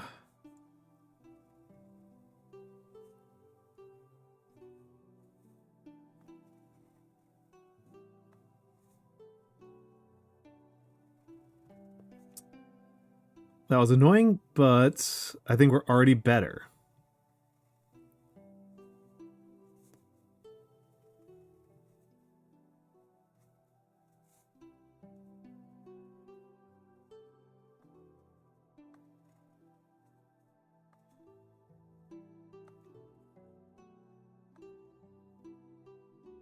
All right, Cosmo Kill, have a good night. Have a good night.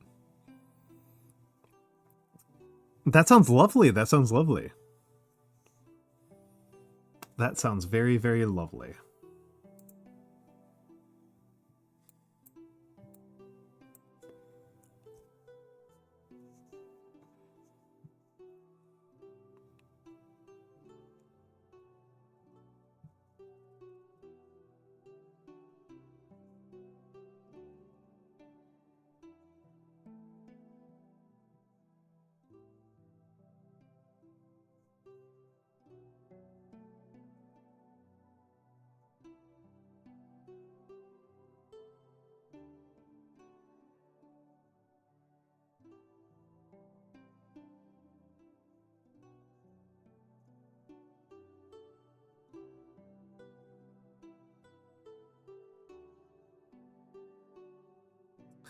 But yeah, Glitchica... I like Glitchica a lot. I like Glitchica a lot.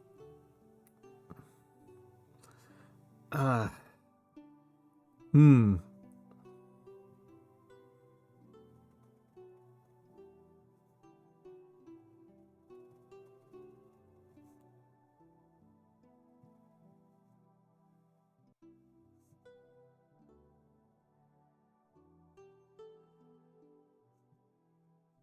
Oh, yeah. Now I'm actually feeling this. I'm feeling very smooth right now.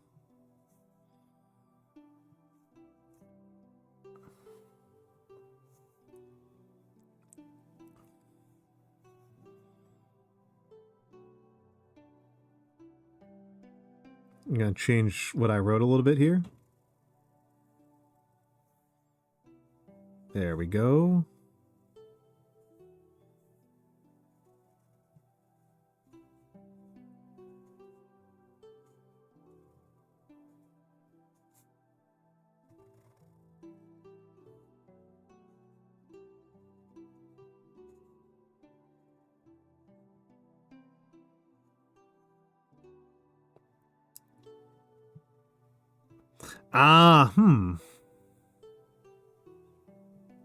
I mean, I do tend to organize my things kind of like that, but because I do write a lot. I do write quite a bit. I actually need to write like 10,000 words by the end of the week, right?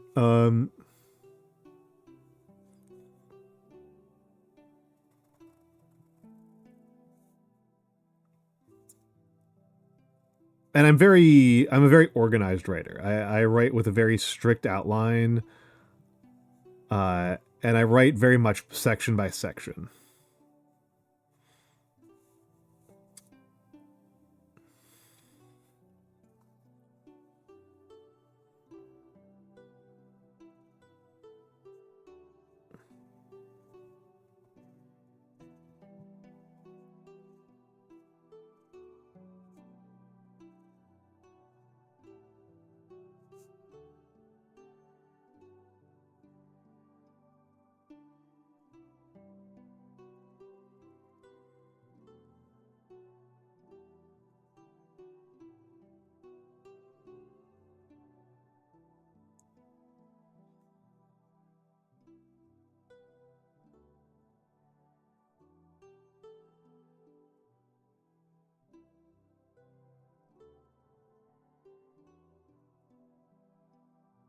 Oh yeah, I'm feeling it right now. I'm feeling it right now. Hoo. I can't imagine doing digital at the moment right now. I'm just like, oh.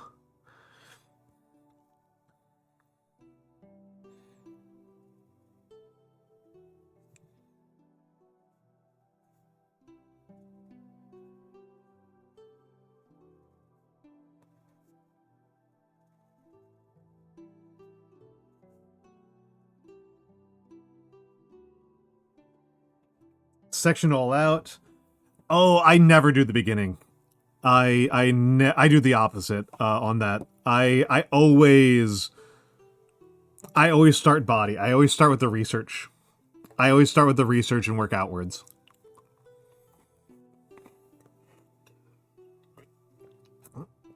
I find introductions and conclusions impossible to write at first. And non-trivially, part of this is because oftentimes I learn more about what my theory is through the process of writing the paper, right? Like my idea changes as I actually do the crafts. The craftsmanship of writing the paper changes my conclusions. And so writing conclusions or the opening first is like insane to me. I've actually had a paper where I wrote... I think it was an 8,000 worder. I think I had an 8,000 word essay where the opening sentence I spent 3 weeks on. I think I spent 3 weeks on rewriting the first sentence.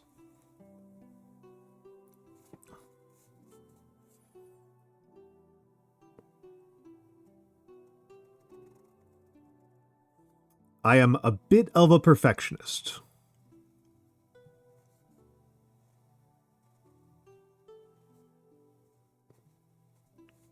Yeah, it's the feeling about the stylus. It would drive me insane.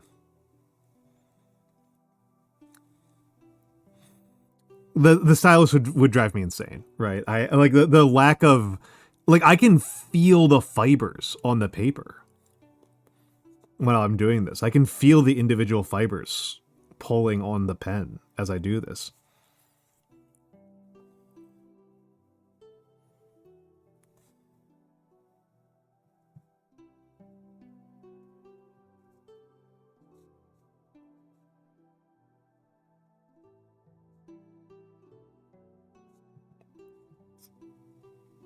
And I love it.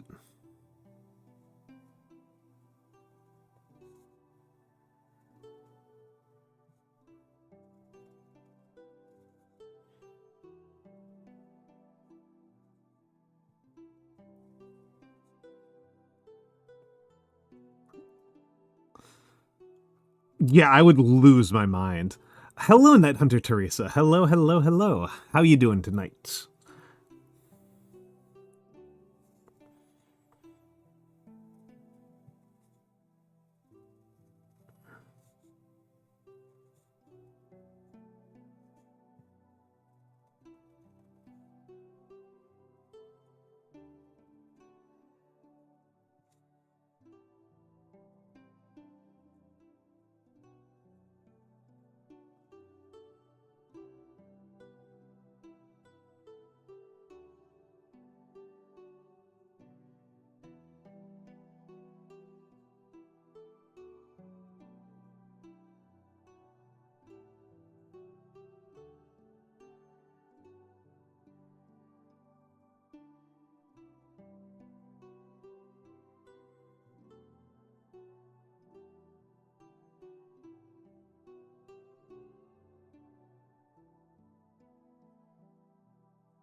Hold on, I'm focusing. I'm locked in. Just doing some work. Excellent, excellent, excellent.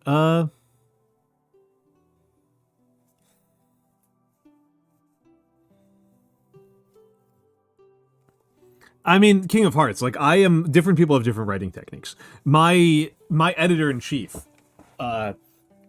he writes straight through. He just writes straight through. He just writes stream of consciousness straight through the entire essay.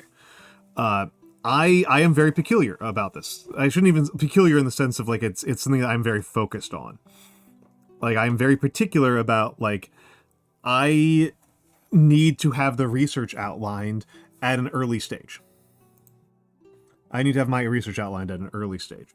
I'm adjusting my camera because I'm adjusting my seating. It goes well, Night Hunter Teresa. It goes well.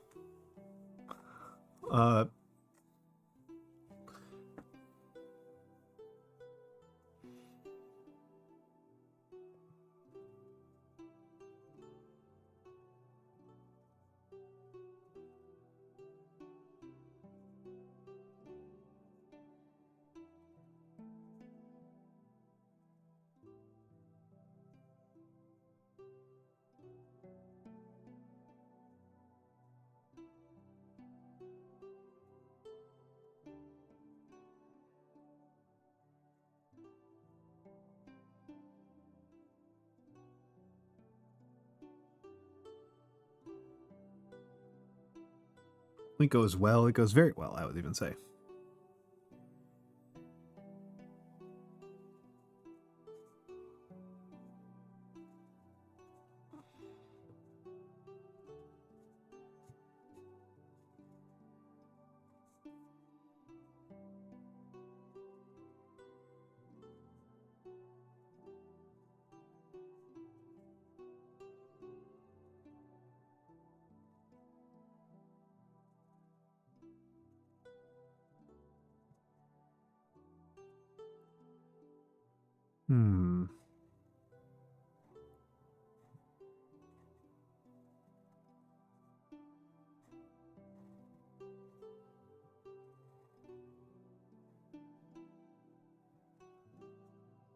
Ooh, good B. That's a good B.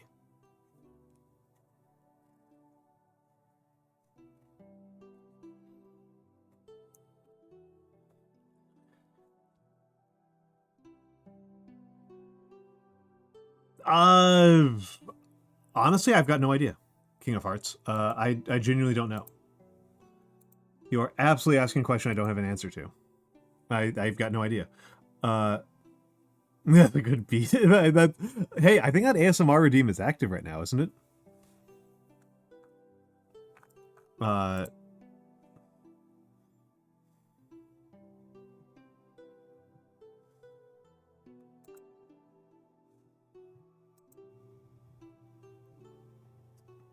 You got a free redeem? Yeah, yeah. Well, and I also rejiggered a couple of the prices on some of the redeems.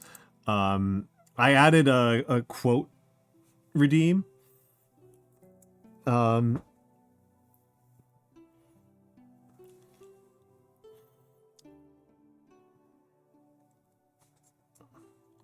added a quote redeem. I added some quote redeems to make it a little bit easier for people to do those. So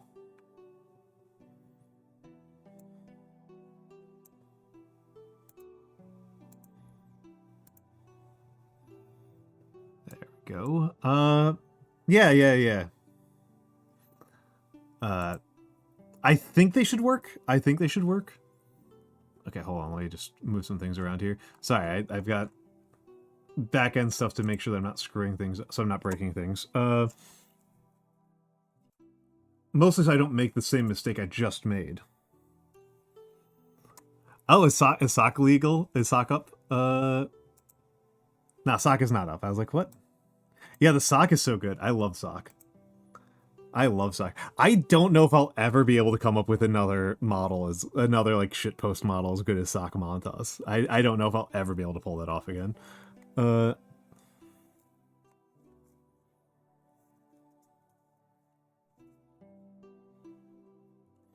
I love small Montas and tall Montas.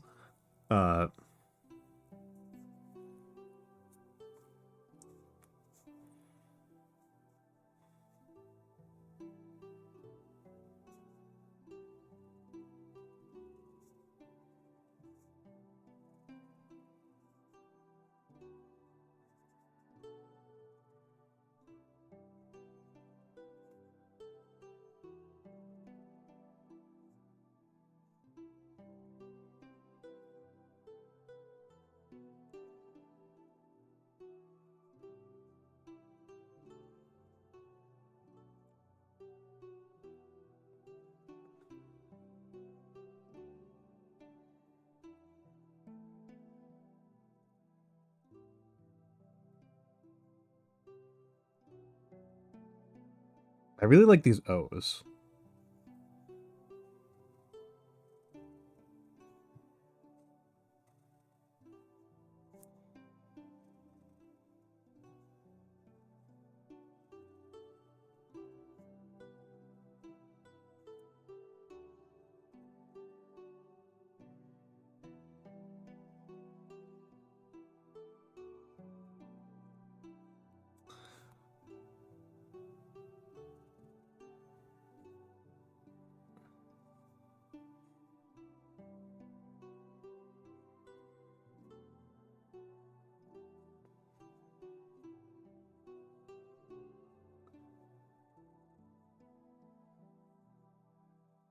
All right, let's keep going.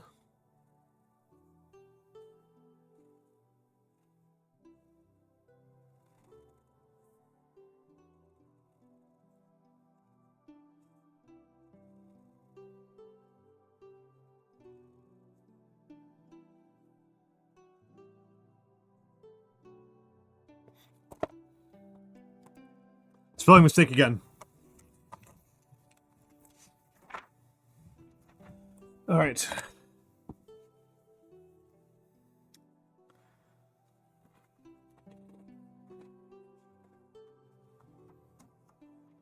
Oh.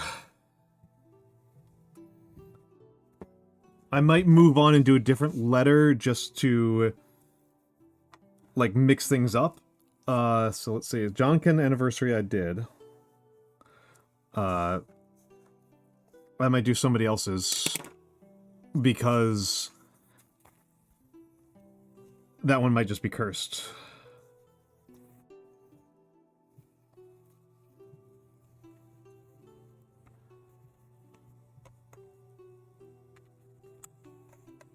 There's repetition on that, so that one might...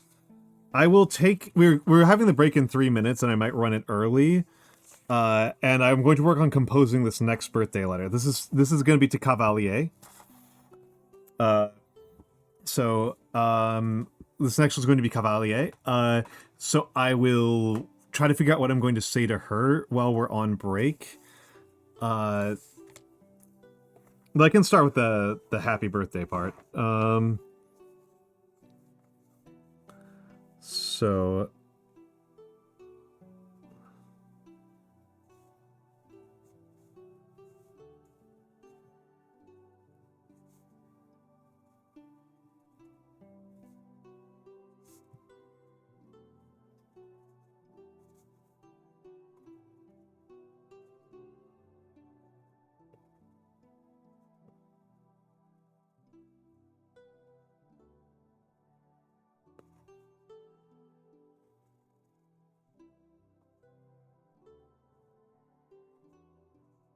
let's get that out of the way, right?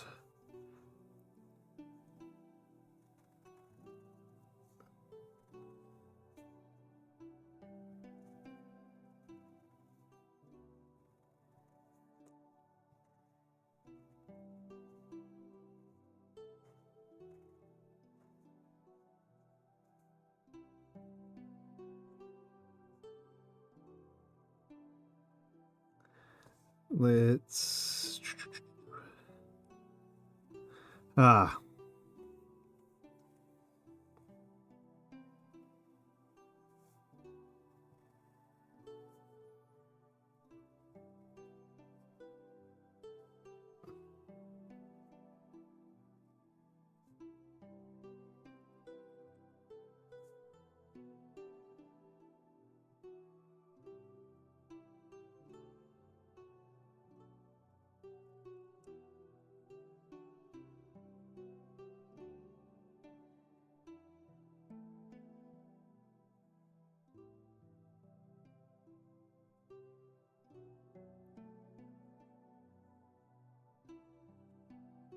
Okay, and spelling of her name is crazy, so gotta make sure I get that right. Capital K's are a bit of a pain.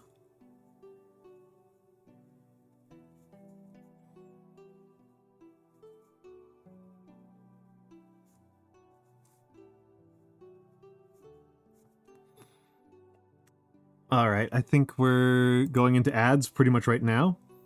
So I will run the ads and I will be back in just a moment. Enjoy the fan art. Enjoy the fan art.